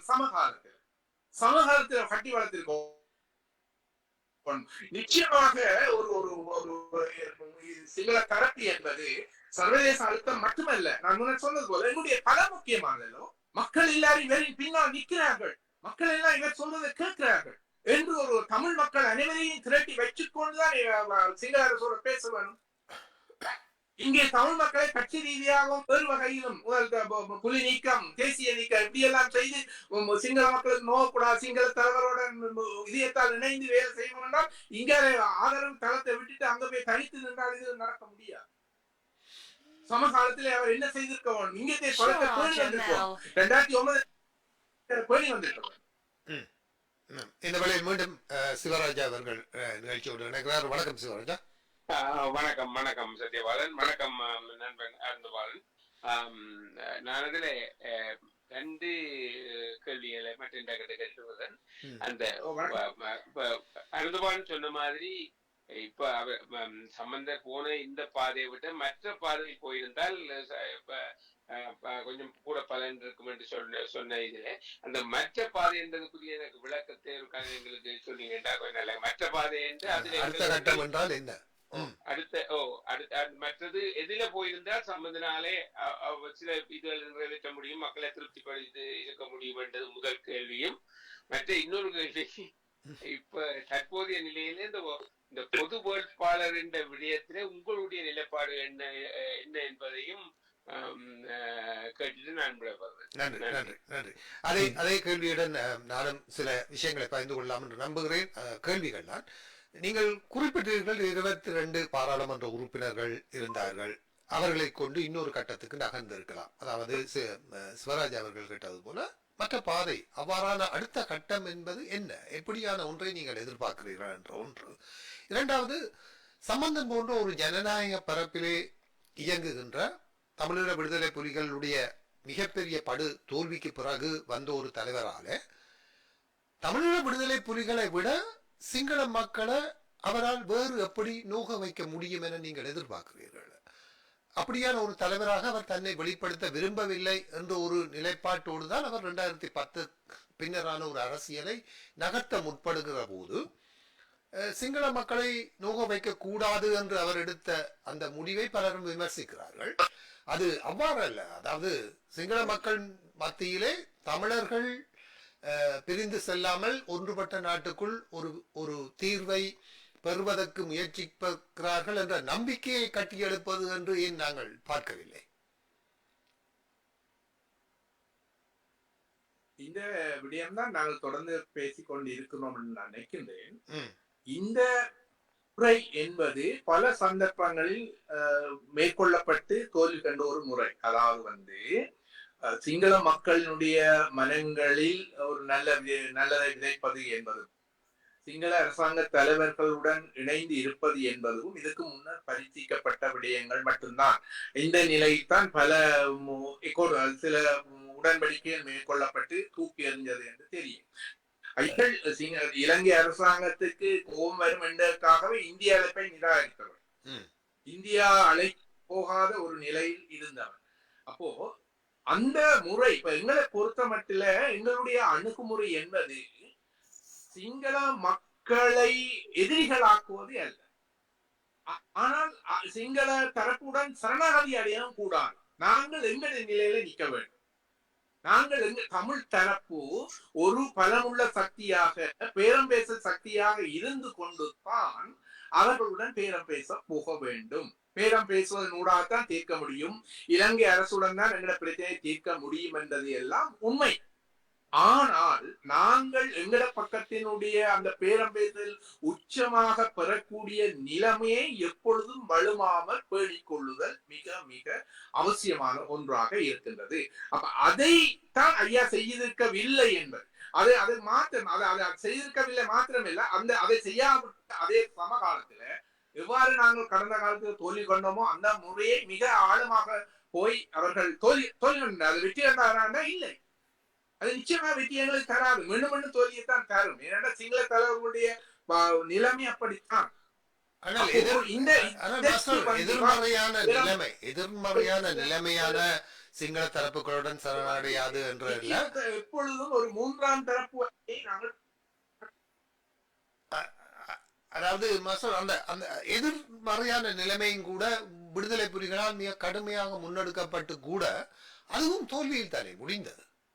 அதாவது ஒரு பெரிய பலத்தை கட்டியெழுப்பிய விடுதலை புலிகளால் கூட எதிர்மறையான நிலைப்பாட்டிலே ஒரு சரணாகதி அடையாத நிலைமையில் கூட அவர்களால் அந்த அந்த பாதையில் சென்று வெற்றி பெற முடியவில்லை தானே. ஆகவே ஒரு கூட்டு முயற்சி என்பதன் ஊடாக இப்போது பார்த்தீர்கள் என்றால் எதற்குமே அடிபணியாத சக்திகளாக இருக்கக்கூடிய ஜேவிபியினர், சஜித் பிரேமதாசா, ஈவன் ரணில் விக்ரமசிங்க எல்லோருமே இன்று ஒரு ஜனாதிபதி தேர்தலுக்காக யாழ்ப்பாணத்துக்கு ஓடி வருகிறார்கள் என்று நாங்கள் தம்பட்டம் அடித்துக் கொள்ளுகின்ற ஒரு வாக்கு பலம் நம்மிடம் இருக்கிற போது அது எல்லா சந்தர்ப்பங்களிலும் அந்த வாக்கு பலத்தை நாங்கள் நம்ப முடியவில்லை. இன்று தென்னிலங்கையில் ஏற்பட்ட ஒரு அசாதாரண சூழ்நிலை நமக்கான ஒரு முக்கியத்துவத்தை தந்திருக்கிறது என்பது ஒரு சந்தர்ப்பவாதமாகத்தான் நாங்கள் இதை பயன்படுத்த வேண்டுமே தவிர இது எப்போதுமே சாத்தியமான ஒன்றாக இருந்ததில்லை. கடந்த கால அனுபவங்களிலும் சரி, இனி அது அகிம்சை போராட்டத்திலும் சரி,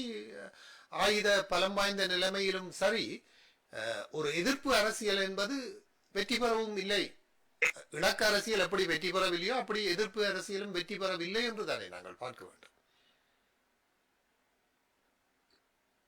இல்ல நான் இது ரெண்டு இப்ப நீங்கள் விடுதலை புலிகளினுடைய ஒரு முறையையும் சொன்னீர்கள், சம்பந்தன் ஐயாவினுடைய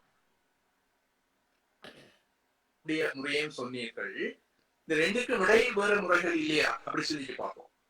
யுத்தம், அதாவது யுத்தம் என்றது எதிர்ப்பு, அவர்கள் எதிர்ப்பு என்பது முழுக்க முழுக்க சம்பந்தமான யுத்தத்தை தான் அவர்களுடைய பிரதான டாக்டிக்ஸ், அதாவது அவர்களுடைய உபாயமாக கொண்டிருந்தார்கள். அதை வச்சுக்கொண்டு ஏனைய அரசியல் நகர்த்துகளை செய்தார்கள்.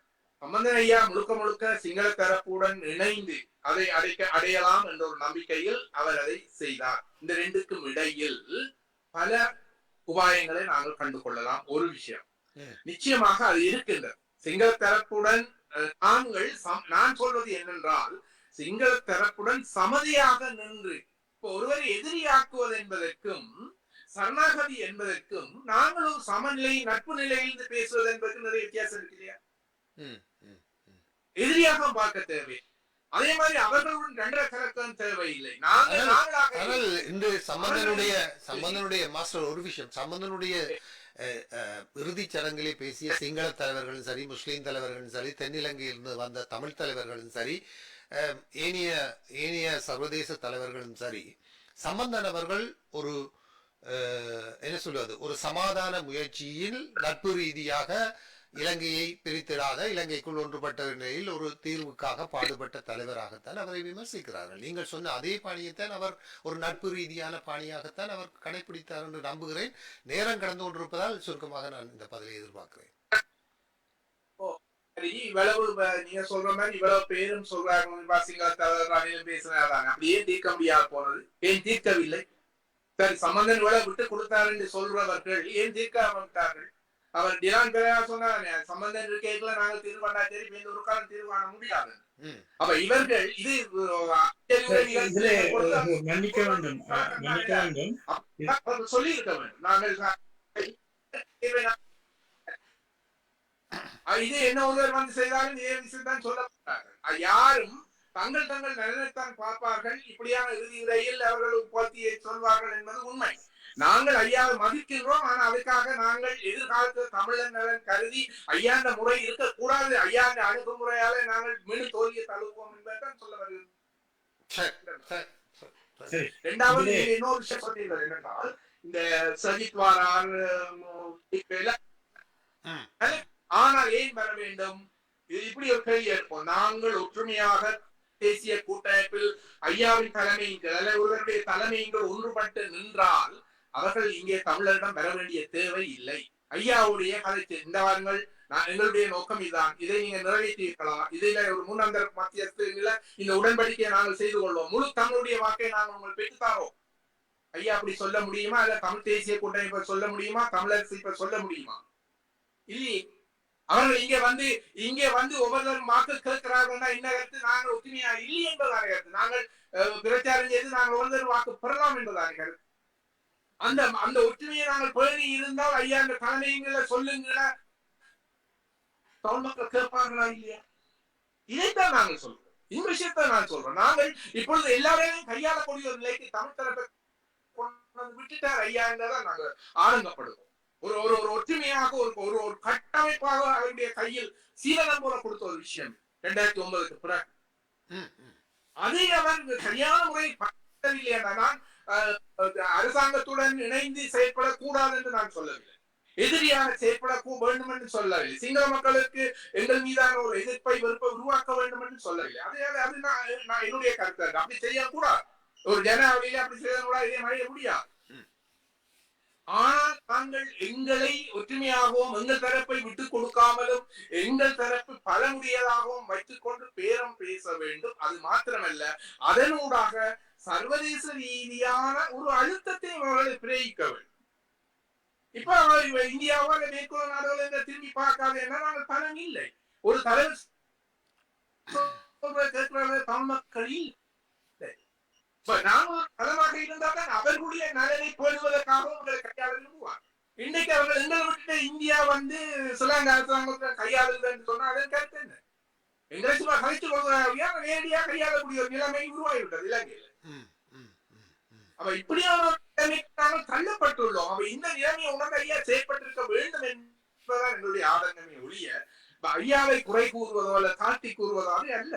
அதே எங்களுடைய நோக்கம். ஏனென்றால் ஐயா செய்தது சரி என்று நாங்கள் நிறுவ வலிக்கிட்டோம் என்றால் தலைவரும் அந்த முறையெல்லாம் போவார். தொடர்ந்து எங்களுக்கு தோல்வி வரும்.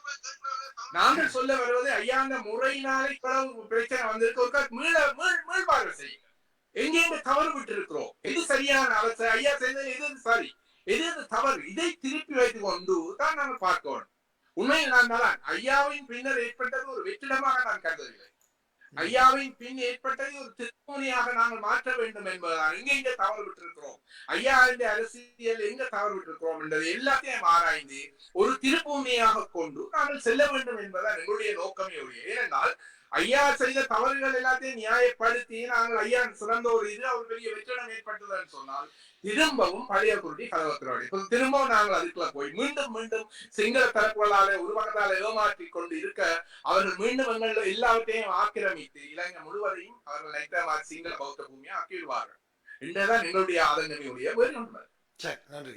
அடுத்த பக்கத்துக்கு போகலாம். இதுல 2 விஷயங்களை உங்களுக்கு தெளிவுபடுத்த வேண்டும் என்று நான் நினைக்கிறேன். அதாவது நீங்கள் டிலான் பிரேரா சொன்ன கருத்தை சொல்லியிருந்தீர்கள். அதாவது சம்பந்தர் சிங்கள மக்களுக்கு சொன்னதாக அல்லது சிங்கள பாராளுமன்ற உறுப்பினர்களுக்கு சொன்னதாக சம்பந்தர் இருக்கும் வரை அந்த நிலைமையிலே தீர்வு காணப்படாவிட்டால் இனிமேல் தீர்வு காணப்பட முடியாது என்று சொன்னார். இதை நான் டிலான் பிரேராவுடன் நேரவே கேட்டிருந்தேன். அவர் அதுக்கு சொன்ன பதில், இது நான் சொன்னது சிங்கள மக்களுக்கு அல்ல, உங்களுக்குத்தான் சொல்லியிருந்தேன். சம்பந்தன் ஐயாவுடைய அந்த தலைமையின் கீழே ஒரு தீர்வு காணப்படாவிட்டால் இதற்கு மேல் உங்களுக்கு ஒரு அதிகாரமிக்க தீர்வு காணப்பட முடியாது. 13 கூட தருவதற்கு சிங்கள அரசாங்கங்கள் தயாராக இருக்கவில்லை. நான் ஒரு இனவாதி அற்ற ஒரு சிங்களவனாக நான் பேசுகிறேன். அந்த நிலைமையிலே இது நான் சிங்கள தலைவர்களுக்கு சொல்வது போல உங்களுக்கு சொல்லியிருந்தேன் சொல்லியிருந்தார். என்னன்னு சொன்னால் இதற்கு பின்னர் வரும் தமிழ் தலைவர்கள் எவருமே இவ்வளவு தூரம் கடுமையாக இருக்க போவதும் இல்லை. மிகவும் இலகுவாக கையாளக்கூடிய விதமாக இருப்பார்கள். ஏனையவர்கள் தமிழ் மக்களாலே புறந்தள்ளி விடுவார்கள். ஏனையவர்கள் அரசாங்கத்தில் சேர்ந்து விடுவார்கள். எனவே இதுதான் உங்களுடைய கடைசி சந்தர்ப்பம். இதை நீங்கள் சரியாக பயன்படுத்த வேண்டும் என்ற வகையிலே தான் அந்த கருத்தை சொல்லியிருந்தார். அடுத்ததாக நாங்கள் இப்பொழுது சம்பந்தர் ஐயா காலமாகிவிட்டார். அடுத்த தலைவர் யாராக இருக்க வேண்டும், எங்களுடைய அல்லது உங்களுடைய எதிர்பார்ப்புகளை பூர்த்தி செய்து தமிழ் மக்களுக்கு ஒரு திருப்திகரமான தீர்வை எடுப்பதற்கு, அதாவது நீங்கள் கூறியது போல ஒரு சரியான திசையிலே தமிழ் மக்களை வழி நடத்துவதற்கு இந்த தமிழ் தலைவர் யாராக இருக்க வேண்டும்? இப்பொழுது இருக்கிற தலைவர்களே சீனியர் அல்லது சிரேஷ்ட தலைவராக இருப்பவர் மாவே சேனாதிராஜா அவர்கள், அடுத்தபடியாக சித்தார்த்தன் அவர்கள் தான் இருக்கிறார்கள். ஆனந்த சங்கரி அவர் துரோகி பட்டியலில் போய்விட்டார், இருக்கிறார்கள். எனவே இந்த நிலைமையிலே உங்களுடைய அபிப்பிராயம் எப்படி இருக்கும்?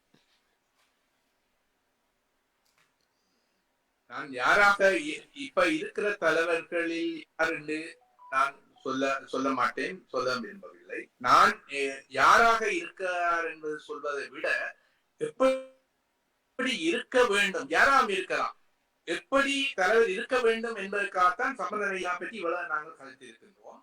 எப்படி அவர்களாக நான் கடைசியில சொன்னேன், இப்ப இந்த 2000க்கு பின்னரான சம்பந்தன் ஐயா தலைமையிலான தேசிய கூட்டமைப்பினுடைய அணுகுமுறைகள், தீர்மானங்கள், இவை தொடர்பாக ஆராய் அதில் உள்ள தவறுகள், நன்மைகள், இவை எல்லாவற்றையும் மதிப்பீடு செய்து நிச்சயமாக தங்களை மாற்றிக்கொண்டு, நிச்சயமாக சம்பந்தன் ஐயா மட்டும் இதுல குறை சொல்ல முடியாது. சம்பந்தன் ஐயாவோட சேர்ந்து எல்லாரும் தான் பங்கு. ஆனால் எப்பொழுதும் நன்மையோ தீமையோ தலைமையிடம் தான், வேற நிறுவன தலைவரிடம் தான் எல்லாம் போகும். நல்லது தானே தீமை செய்தானே அவர்தான் பொறுப்பாளி, அக்கௌண்டபிலிட்டி. அப்ப அதனாலதான் நாங்கள் வைக்கிறோம், இவர்களும் எல்லோரும் அவரோட இந்த நன்மைக்கும் தீமைக்கும் இணைந்திருந்தவர்கள் தானே. அப்போ இந்த வகையில் இவர்கள் இருந்து குரல் கொடுத்தவர்கள் மற்ற இன்றைக்கு வந்து செயல்பாடுகளை சொல்ற அதே கட்சி அவருடைய கட்சி தலைவர்களும் இருக்கின்றார்கள். ஆனா அந்த நேரத்தில் கலைக்காதவர்கள் இருக்கிறார்கள். நான் சொல்ல வருவது யார் என்பது அல்ல, யாராவும் இருக்கலாம். ஆனால் எப்படி இருக்க வேண்டும் என்பதுதான் முக்கியம். எங்களுடைய மக்களை சரியான வழியில் கொண்டு செல்ல வேண்டும் என்றால் நிச்சயமாக எங்களுக்கிடையே ஒரு ஒற்றுமையை வளர்க்க வேண்டும். நாங்கள் தமிழர்கள் எல்லோரும் சேர்ந்து உட்பட்ட திரட்சி தாயகத்தை ஏற்படுத்த வேண்டும், புலம்பெயர்களை அவ்வாறு ஏற்படுத்த வேண்டும். இந்த ரெண்டையும் நாங்கள் இணைக்க வேண்டும். அப்ப இவ்வாறான ஒரு கட்டமைப்பை அதே வேளையில் சமதியோடு அதே வேளையில் ஆளுமை மிக்கோட சிங்கள தரப்போடு எப்பொழுதும் உரையாடக்கூடிய ஒரு தலைமை பண்பு உள்ளவர்கள் இருக்க வேண்டும். அதுக்காக மொழி தெரிஞ்சிருக்கோம் நான் சொல்ல வரையில, ஆங்கிலம் சிங்களம் எல்லாம் தெரிஞ்சிருந்தா தான் கலைக்கலாம் என்று நான் சொல்ல வரையில. இங்க பல நாடு என்ற தலைவர்களுக்கு அது ஒன்றும் இல்லை. ஆனால் இன்றைக்கு சர்வதேசத்தையே கட்டி ஆளுகிற தன்மை கொண்டு பல தலைவர்கள் இருக்கிறார்கள். நாங்கள் எத்தனை பேர் உதாரணம் காட்டலாம், அதை விடுவோம். ஆனால் அந்த ஆளுமை மக்கள் சார்ந்து, தமிழ் மக்கள் சார்ந்து, தமிழ் மக்களுடைய ஒரு தூர நோக்கு சார்ந்து சிந்தித்து செயற்படக்கூடிய, தன்னை அர்ப்பணிக்கக்கூடிய தலைவர்கள் தான் எங்களுக்கு பெற வேண்டும் என்றுதான் என்னுடைய எதிர்பார்ப்பாக. சரி, நாங்கள் கடைசி விடயமாக நாங்கள் அலசி ஆராயம் நினைத்திருந்தோம். நேரம் கடந்து விட்டதன் காரணமாக அந்த பொது வேட்பாளர் தொடர்பிலே இப்பொழுது அங்கே புலத்திலே இருக்கின்ற அல்லது இருக்கிற நிலைமை எப்படி இருக்கின்றது, அல்லது உங்களுடைய எதிர்பார்ப்பு எப்படி இருக்கின்றது, அதாவது எப்படிப்பட்ட ஒரு தீர்மானம் எடுக்கப்பட இருக்கின்றது, அதாவது யார் பொது வேட்பாளர் தொடர்பாக யாரை நியமிப்பதற்கான ஒரு தீர்மானம் எடுக்கப்பட்டதா இருப்பதாக உங்களுக்கு ஏதாவது அறிய கிடைக்கின்றது? நிலத்திலே இல்ல அந்த பொது வேட்பாளர் தொடர்பான கட்டமைப்புகளையோ நான் ஒரு உறுப்பினர் அல்ல. கொள்கை ரீதியாக நான் பொது வேட்பாளர் என்பதை ஏற்றுக்கொள்கிறேன். கொள்கை ரீதியாக அதற்கான ஆதரவை நான் தெரிவிக்கின்றேன். மற்றபடி அதில் அந்த தீர்மானம் எடுக்கின்ற நடைமுறைப்படுத்துகின்ற விடயங்களில் எனக்கும் அந்த அமைப்புக்கும் இடையில் எந்த விதமான தொடர்பும் இருக்கவில்லை. பொது வேட்பாளர் தொடர்பாக நாங்கள் பார்க்கின்ற பொழுது ரெண்டு விடயம். ஒன்று வந்து அந்த பொது வேட்பாளர் என்ற எண்ணக்கருவினுடைய கொள்கை நோக்கம் தொடர்பானது. இரண்டாவது அதனுடைய நடைமுறை சாத்தியம் தொடர்பானது, பிராக்டிகல். இந்த ரெண்டையும் பார்க்க வேண்டும். கொள்கை சரியாக இருக்கின்றது, நல்ல விஷயமாக இருக்கின்றது. நாங்கள் ஒரு ஒரு ஒற்றுமை ஏற்படுத்தக்கூடிய அது பல இருக்கின்றது, அதை டைம் காணாது, நாங்கள் அதை விடுவோம். ஆனால் அதை எவ்வாறு நடைமுறைப்படுத்துவது, அதுக்கு இருக்கக்கூடிய சவால்கள் என்பதை பார்க்கின்ற பொழுதுதான் பல்வேறு சிக்கல்கள் எங்களுக்கு காணப்படும். அப்ப அது எல்லாம் எவ்வாறு வெற்றி கொள்வது என்பதுதான் அந்த சிவில் சமூக கட்டமைப்புடைய முக்கியமான ஒரு பணியாக இருக்கின்றது. அவ்வாறு பார்க்கின்ற பொழுது அது இலகுவான ஒரு பணியாகவும் இருக்க முடியாது. அப்ப இவை எல்லாத்தையும் கருத்து கொண்டுதான் அவர்கள் செய்ய வேண்டும். அவர்கள் இன்தான் பொது வேட்பாளர் யார் என்றெல்லாம் தெரிவு செய்வார்கள். அவர் தெரிவு செய்கின்ற பொழுது வேறு பிரச்சனைகள் உருவாகலாம், எந்த கட்சியில பிரச்சனைகள் உருவாகலாம்.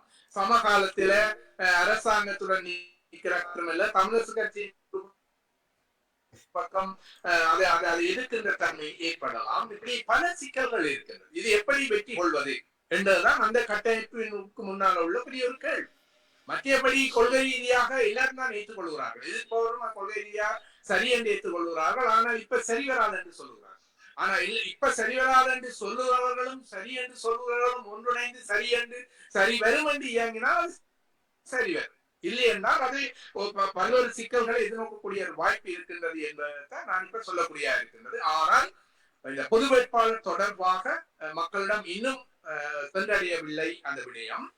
ஆனால் சென்றடைந்த நிலைமைகளை பார்க்கின்ற பொழுது அரசியல்வாதிகளின் கருத்துக்களை விடுவோம், மக்களை பொறுத்த மட்டில் அதை தெரிந்தவர்களில் பெரும்பாலானவர்கள் அதற்கு சார்பாக அதை ஏற்றுக்கொள்கிற தன்மை இருக்கின்றது. ஆனால் அது மக்கள் மத்தியில் பரவலாக ஒரு விழிப்புணர்வை ஏற்படுத்தி அதை ஏற்றுக்கொள்ள வைக்கிறது என்பது ஒரு பெரிய பங்காக இருக்கின்றது. அதன் காரணமாக தான் சிவில் அமைப்புகள் அரசியல் கட்சிகளுடைய ஆதரவை பெறுகின்றது. அங்க அரசியல் கட்சியோட ஆதரவை பெறுகின்ற பொழுது அது மக்கள் மத்தியில் கொண்டு செல்வதற்கான சில வாய்ப்புகள் இருந்தாலும் அரசியல் கட்சிகளுக்கான தனிப்பட்ட நிகழ்ச்சிகள் நோக்கங்கள் சில வேளைகளில் சிவில் அமைப்புடைய நோக்கத்துடன் முரண்படக்கூடிய நிலைமைகள் எதிர்காலத்தில் ஏற்படக்கூடும் என்று சொல்வதோடு ஏற்பட்டதாகவோ அவர்கள் அப்படி செய்வார்கள் என்றோ நான் சொல்வதாக கருதக்கூடாது. இது ஒரு ஊகம். அப்ப இவ்வாறான சவால்களை அந்த சிவில் கட்டமைப்பு கவனத்தில் கொண்டுதான் செயற்பட வேண்டும்.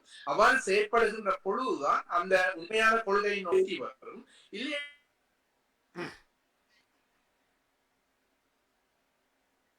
என்று சொன்னால் ஒரு பிரச்சனைக்குரியதாக மாற்றப்படும். நல்லது. இன்னொரு நேர் காத்திருக்கிறார் என்று நம்புகிறேன். அவரை இணைத்துக் கொள்ளலாமா? வணக்கம் சிவா. வணக்கம் வணக்கம் சத்யவாதன் வணக்கம். நான் சுருக்கமாக கூறியிருக்கிறேன். இப்ப கேள்வி என்னன்னு தான் என்னுடைய கருத்தை ஐயா அதுக்கு பதில் சொல்லலாம். என்னன்னா இப்ப சம்பந்த ஐயாவோ நாங்களோ குறகான்ற மண்டதை இல்ல பல நேயர்கள் அப்படி தப்பாயம் எடுத்துக் கொள்கின்றார்கள். ஒரு ஆளுமை மிக்க அரசியல்ல இவ்வளவு அனுபவம் முயன்ற ஒரு தலைவராக இருந்து 2009க்கு பிறகும் அவருக்கு பல ஐயா சொன்ன போன்று எதிர்கட்சி தலைவராக இருந்தார். பல ஆளுமைகள் அவரிடம் இருந்தும் மக்களுக்காக ஒன்றை செய்யவில்லை என்றதும் அவர் தன்னுடைய தள்ளாத வயதிலும் 91 வயதிலேயும் அதிலேயே கட்டிப்பிடித்துக் கொண்டிருந்ததுதான் மக்களுக்கு ஒரு விசாரமாக இருக்கின்றது, ஒரு கவலையாக ஒரு பாதிப்பாக இருக்கின்ற ஒன்று. அது ஆனபடியைத்தான் அதை இனி வருகின்ற தலைவர்கள் அதில் சீர் செய்து இயங்க வேண்டும் ஒன்றும். இரண்டாவது அந்த முதல்வர் நண்பர் விடுதலை புலிகள் எல்லாரும் எல்லா கட்சிகளிலும் ஒருவருக்கும் ஆதரவானவர் இருக்கிறார், பாதகமாக இருக்கின்றார். விடுதலை புலிகளை சாட்டி போட்டார், எங்களை பழி வந்து எங்களை கண்டவர்களை போட்டுகின்றார், சம்பந்தரியாவை தூட்டுகின்றார் என்ற மாதிரி சொன்னார். ஒன்று விடுதலை புலிகளை பற்றி சொல்ல வேண்டும் ஒரு கருத்தை நான் சொல்லி போட்டு வருகின்றேன். விடுதலை புலிகள் தமிழகத்தில் இருக்கிற தமிழ் மக்களுக்கு தமிழகம் பெற்றுக் கொடுக்காட்டிலும் இந்த புலம்பெயர்ந்து 5 லட்சம் மக்கள் கனடா லண்டன் ஆஸ்திரேலியா வாழ வச்சவற்றுக்கு புலிகள் தான் காரணம். இன்றைக்கு இவர்கள் இந்த சோவோ வழியா வாழ்ந்து கொண்டிருக்கின்றதுக்கும் புலிகள் தான் அந்த போராட்டம் ஒன்று தொடங்கினதால இங்கே வந்திருக்கின்றார்கள். இன்றைக்கு சாவச்சேரி வைத்தியசாலையில அந்த அர்ச்சனா என்றவர் இப்படி பிரச்சனையை சொன்னதான் அங்க ஒரு பிரச்சனை இருக்குன்ற தெரிய வந்திருக்கு. இதுக்கு முதல் இந்த ஐயாவோட சாவச்சேரியில இருக்கிற தெரியாது, சாவச்சேரியில 25 வைத்தியர் இருக்கிறோம், இப்படி அங்க நிர்வாக சீர்கள் இருக்கின்றே தெரியாது. அந்த அர்ச்சனா தான் இவர்களை சரியும் இருக்கு, பிழையும் இருந்தாலும் சில பிள்ளைகள் இருந்தாலும் அந்த வெளிச்சத்தை கொண்டு வந்தார். அதே போல விடுதலை புலிகள் தான் இன்றைக்கு உலகத்தில் இந்த தமிழ் இலங்கையில் அப்படி ஒரு இனப்பிரச்சனை இருக்கின்றதற்கு எடுத்துக்காட்டி ஒரு தண்ணீரற்ற ஒரு அரசாங்கத்தை அமைச்சு மக்களுக்கு ஒரு உரிமைக்காக போராடு என்பவர் அவர்கள் துப்பாக்கி காட்டை கொடுத்த துரோகிகளால அந்த போராட்டம் சிவமடைந்து போச்சு விட்டது. விடுதலை புலிகளால்தான் இன்றைக்கு நாங்கள் எங்களை தமிழகம் பெற்றுக் கொடுக்காட்டிலும் 4-5 லட்சம் மக்களை வெளிநாட்டுக்கு அனுப்பப்பட்டது விடுதலை புலிகள் தான். அவர்களால் வெளிநாட்டு வாழ்ந்து கொண்டிருக்கின்றார் தான் முதல் அந்த நேருக்கு ஒரு சுட்டிக்காட்ட விரும்புகின்றேன். நன்றி. கடைசி கேள்வியாக உங்களை கேட்க விரும்புவது என்னவென்று சொன்னால், அந்த பொது வேட்பாளர் தொடர்பாக சில பேர் சில கருத்துக்களை தெரிவித்திருந்தார்கள். அதாவது யார் சி.கே. சிவஞானம் ஐயா அவர்களும் கூட இது ஒரு நடைமுறை சாத்தியமற்ற விடயம் என்பதை சொல்லியிருந்தார். சம்பந்தன் ஐயாவும் கூட இது அப்படியான கருத்தை தான் தெரிவித்திருக்கின்றார். அதே போல சுமந்திரன் அவர்கள் தெரிவிக்கும் பொழுது, அது மட்டுமல்ல சித்தார்த்தன் அவர்கள் 2 கிழமைக்கு முதல் எங்களிடம் பேசும் பொழுது சொல்லியிருந்தார், இது ஒரு விஷ பரீட்சை தான் என்று சொல்லியிருந்தார், விஷ பரீட்சை என்றே சொல்லியிருந்தார். அது சுமந்திரன் அவர்கள் பேசும்பொழுது கொஞ்சம் கூடுதலாக போய் விஷ பரீட்சை இது ஒரு கோமாளித்தனமான கூற்று என்று சொல்லியிருந்தார். ஆனால் இதற்கு அதிகமாக அல்லது கடுமையாக கஜேந்திரன் அவர்கள் பொது வேட்பாளர் தொடர்பான அந்த குழுவினரை அவர்கள் ஒரு நயவர்கள், நயவஞ்சர்கள், பொய்யர்கள் இப்படி கடுமையாக குற்றம் சாட்டியிருந்தார். இப்படி இருக்கும் பொழுது இந்த 10 எழுத்தாளர்கள், அரசியல் ஆய்வாளர்கள் ஏனையவர்களை விமர்சிக்காமல் அந்த சுமந்திரன் சொல்லிய அந்த விஷப்பரீட்சை கோமாளி என்ற சொற்களை வைத்து அவருக்கு மட்டும் முக்கியத்துவம் கொடுப்பதற்கான காரணம் என்ன? அப்படி என்றால் இந்த கஜேந்திரன் சொல்லிய நயவஞ்சகர்கள், கயவர்கள், பொய்யர்கள் என்பதை தாங்களே ஒத்துக்கொள்கிறார்களா? எனக்கு உரிய கேள்வி இல்லையா நினைக்கிறேன். அது அந்த அவர்களிடம் கேட்க வேண்டிய கேள்வி என்றாலும் நான் இது தொடர்பாக ஒரு பொதுவாக கேள்வி சொன்னால் ஏன் சுமந்திரனை மட்டும் அந்த தாக்குறார்கள் கேட்கிறேன். பொதுவான ஒரு கருத்தை நான் சொல்லலாம் நினைக்கின்றேன். இங்க நீங்கள் சொல்லிய அத்தனை பேரும் அரசியல்வாதிகள் தான். அந்த அரசியல்வாதிகள் ஒவ்வொருவரும் ஒவ்வொரு ஜனாதிபதி தேர்தல் தொடர்பாக ஒவ்வொரு நிலைப்பாட்டை எடுத்திருப்பவர்கள். கஜேந்திரகுமார் அவர்களை பொறுத்த மட்டில் அவர்கள் அதை புறக்கணிக்க வேண்டும் என்று சொல்பவர்கள். சுமந்திரன் தரப்பை பொறுத்த மட்டில் எப்பொழுதுமே அவர் சிங்கள தரப்புடன் உறவாடி பெறுகிற கொடுக்கிற விஷயங்கள் அவர் அந்த வியாபார நடவடிக்கைகளை பொறுத்த மட்டில் இருக்கின்றார். அப்ப அவர்கள் வந்து சித்தார்த்தனை பொறுத்த மட்டில் சித்தார்த்தன் ஒரு என்ன சொல்ற கழுவுற மீது நழுவுற மாதிரி ஒன்று இருக்கு. அவருக்கு உள்ளார்த்த ரீதியாக ரணில் தரப்புக்கு ஆதரவு வழங்க வேண்டும் என்ற அவரும் அவருடைய கட்சி சார்ந்தவர்களும் இருக்கின்றார்கள். அதே வேளையில் இந்த பொது வேட்பாளர் என்றது மக்களுக்கு ஓரளவு ஏற்றுக்கொள்ளக்கூடிய விஷயமா இருந்தால் அதை நாங்கள் எதிரான ஒரு நிலைப்பாடு எடுத்தால் சில வேளைகளில் தங்களுடைய வாக்கு வங்கி விழுந்து விடுமோ என்ற எண்ணப்பாங்கும் அதே மாதிரி அவர் கட்சி கூட்டு கட்சியில இருக்கிறவர் என்ற வகையிலும் அப்ப அந்த சிந்தனையில் அவர்கள் செயற்படுகிறார்கள். அவருடைய செயற்பாடு இப்படி நாங்கள் போவோம், எதிர்காலத்தில் இது நடக்காது, எனவே நாங்கள் உண்மையா இருக்குதான் இல்லைன்னாரு நடக்கையிலே, எனவே நாங்கள் ஒரு ஆதரவு வளர்க்கிற செயற்பாடு போறோம் என்ற ஒரு நோக்கில இருக்கிறார்கள். சில வேளையில இதுதான் அந்த சவால்கள் சொல்றேன், இதுதான் நடைமுறை சவால்கள் என்று நான் சொன்ன விஷயம். அப்ப இந்த தலைவர்கள் எல்லாரும் தங்களுடைய நிலைப்பாட்டுக்கு ஏற்ற வகையில் தான் நோக்குவார்கள். இப்ப நான் ஒரு பொதுமகனாக இருந்து கொண்டு நான் என்னுடைய நிலைப்பாட்டுக்கு ஏற்ப நோக்குகின்றேன். இதுதான் நம்ம உள்ள வித்தியாசம். அடுத்த கேள்வி, நீங்கள் ஏன் சுமந்திரன் மீது இவ்வாறான ஒரு தாக்குதலை மேற்கொள்வதற்காக கூடுதலாக என்றால், நான் நினைக்கின்றேன் சுமந்திரன் இந்த தமிழ் பொது வேட்பாளருக்கு எதிராக பேசுவது மாத்திரமல்ல பல செயல்களிலும் இறங்கி இருக்கின்றார். குறிப்பாக சம்பந்தன் ஐயா சொன்னதாக பல விடயங்களை முன்னுக்கு கொண்டு வந்து பல்வேறு நடவடிக்கை எடுத்திருக்கிறார். அதே மாதிரி தமிழ் அரசு கட்சி கூட்ட செயற்குழுவிலையும் அதுக்கு எதிரான ஒரு நிலைப்பாட்டை உருவாக்க முயற்சிக்கிறார். இப்ப அதன் காரணமாக அவர் கொஞ்சம் அவ்வாறு ஒரு பரந்த அளவில் செயற்படுகின்ற பொழுது, அதுவும் தமிழரசு கட்சி என்று சொல்லுகின்ற பொழுது தமிழரசு கட்சியில வாக்குகள், அதாவது தமிழரசு கட்சி என்பது கூடிய செல்வாக்குள்ள ஒன்றாக இருக்கின்ற பொழுது அவருடைய செயற்பாடு இந்த பொது வேட்பாளர் கூடுதலான தாக்கத்தை ஏற்படுத்தும் என்ற நோக்கத்தில் அவர்கள் அவ்வாறு சொல்லக்கூடும். அந்த ஒரு நிலைமையை கூடுதலாக கஜேந்திரன் பணி புறக்கணிப்பை பற்றி அவர்கள் அதிகம் கலைக்க தேவையில்லை. ஏனென்று சொன்னால் அவருடைய கடந்த காலத்தில் அந்த புறக்கணிப்பு பெருசா வெற்றி அளிக்கவில்லை. எனவே அது பெரிய தாக்கத்தை தங்களுடைய பொது வேட்பாளர் முன்னியத்திற்கு ஏற்படுத்தாது என்று கண்டிக்கக்கூடும். இது என்னுடைய ஊகம். அவர்களை கேட்டால் சில வேறு வகைக்கு கருத்து சொல்லக்கூடும். இது என்னுடைய ஊகமையுடைய உண்மையில் பகிஷ்கரிப்பும் பொது வேட்பாளர் என்பதும் ரெண்டும் வெவ்வேறு வடிவங்கள் தான். அதாவது சிங்கள ஜனாதிபதி தேர்தலை நாங்கள் புறக்கணிக்கிறோம் என்பதுதான் ரெண்டு.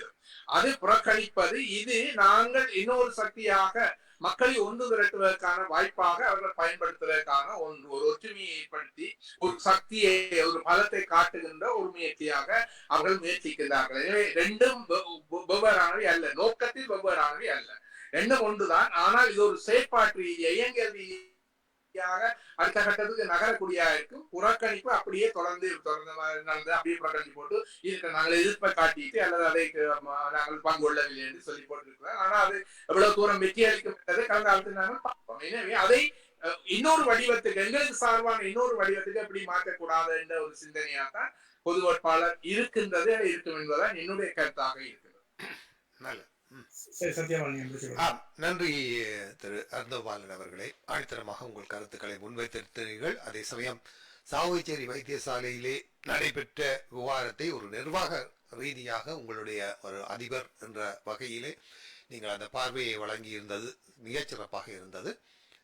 அதன் மூலம் அந்த பிரச்சனையின் இன்னொரு பக்கத்தை நேயர்களும் இந்த நிகழ்ச்சியிலே எடுத்து வந்திருந்தார்கள். அந்த வகையில் அது ஒரு உங்களுடைய அந்த அணுகுமுறை மிகவும் சாதகமாக அமைந்திருந்தது என்பது உண்மை. திரு சம்பந்தன் அவர்கள் தொடர்பான உங்களுடைய விமர்சனங்களையும் நாங்கள் ஏற்றுக்கொள்கிறோம். அதில் நியாயமான கருத்துக்கள் இருக்கிறது என்பதையும் நாங்கள் தெரிவித்துக் கொண்டு இன்றைய நிகழ்ச்சியிலே மோடு இணைந்து பயணித்ததற்கு நமது மனமார்ந்த நன்றிகளை தெரிவித்துக் கொண்டு, தொடர்ச்சியாக தமிழ் மக்களுக்கான உங்கள் கருத்துருவாக்க செயற்பாட்டாளராக உங்கள் பணி தொடர வேண்டும் என்று அன்புடன் கேட்டுக்கொண்டு உங்களிடமிருந்து விடைபெற்றுக் கொள்கிறோம். நன்றி, வணக்கம். நன்றி, வணக்கம்.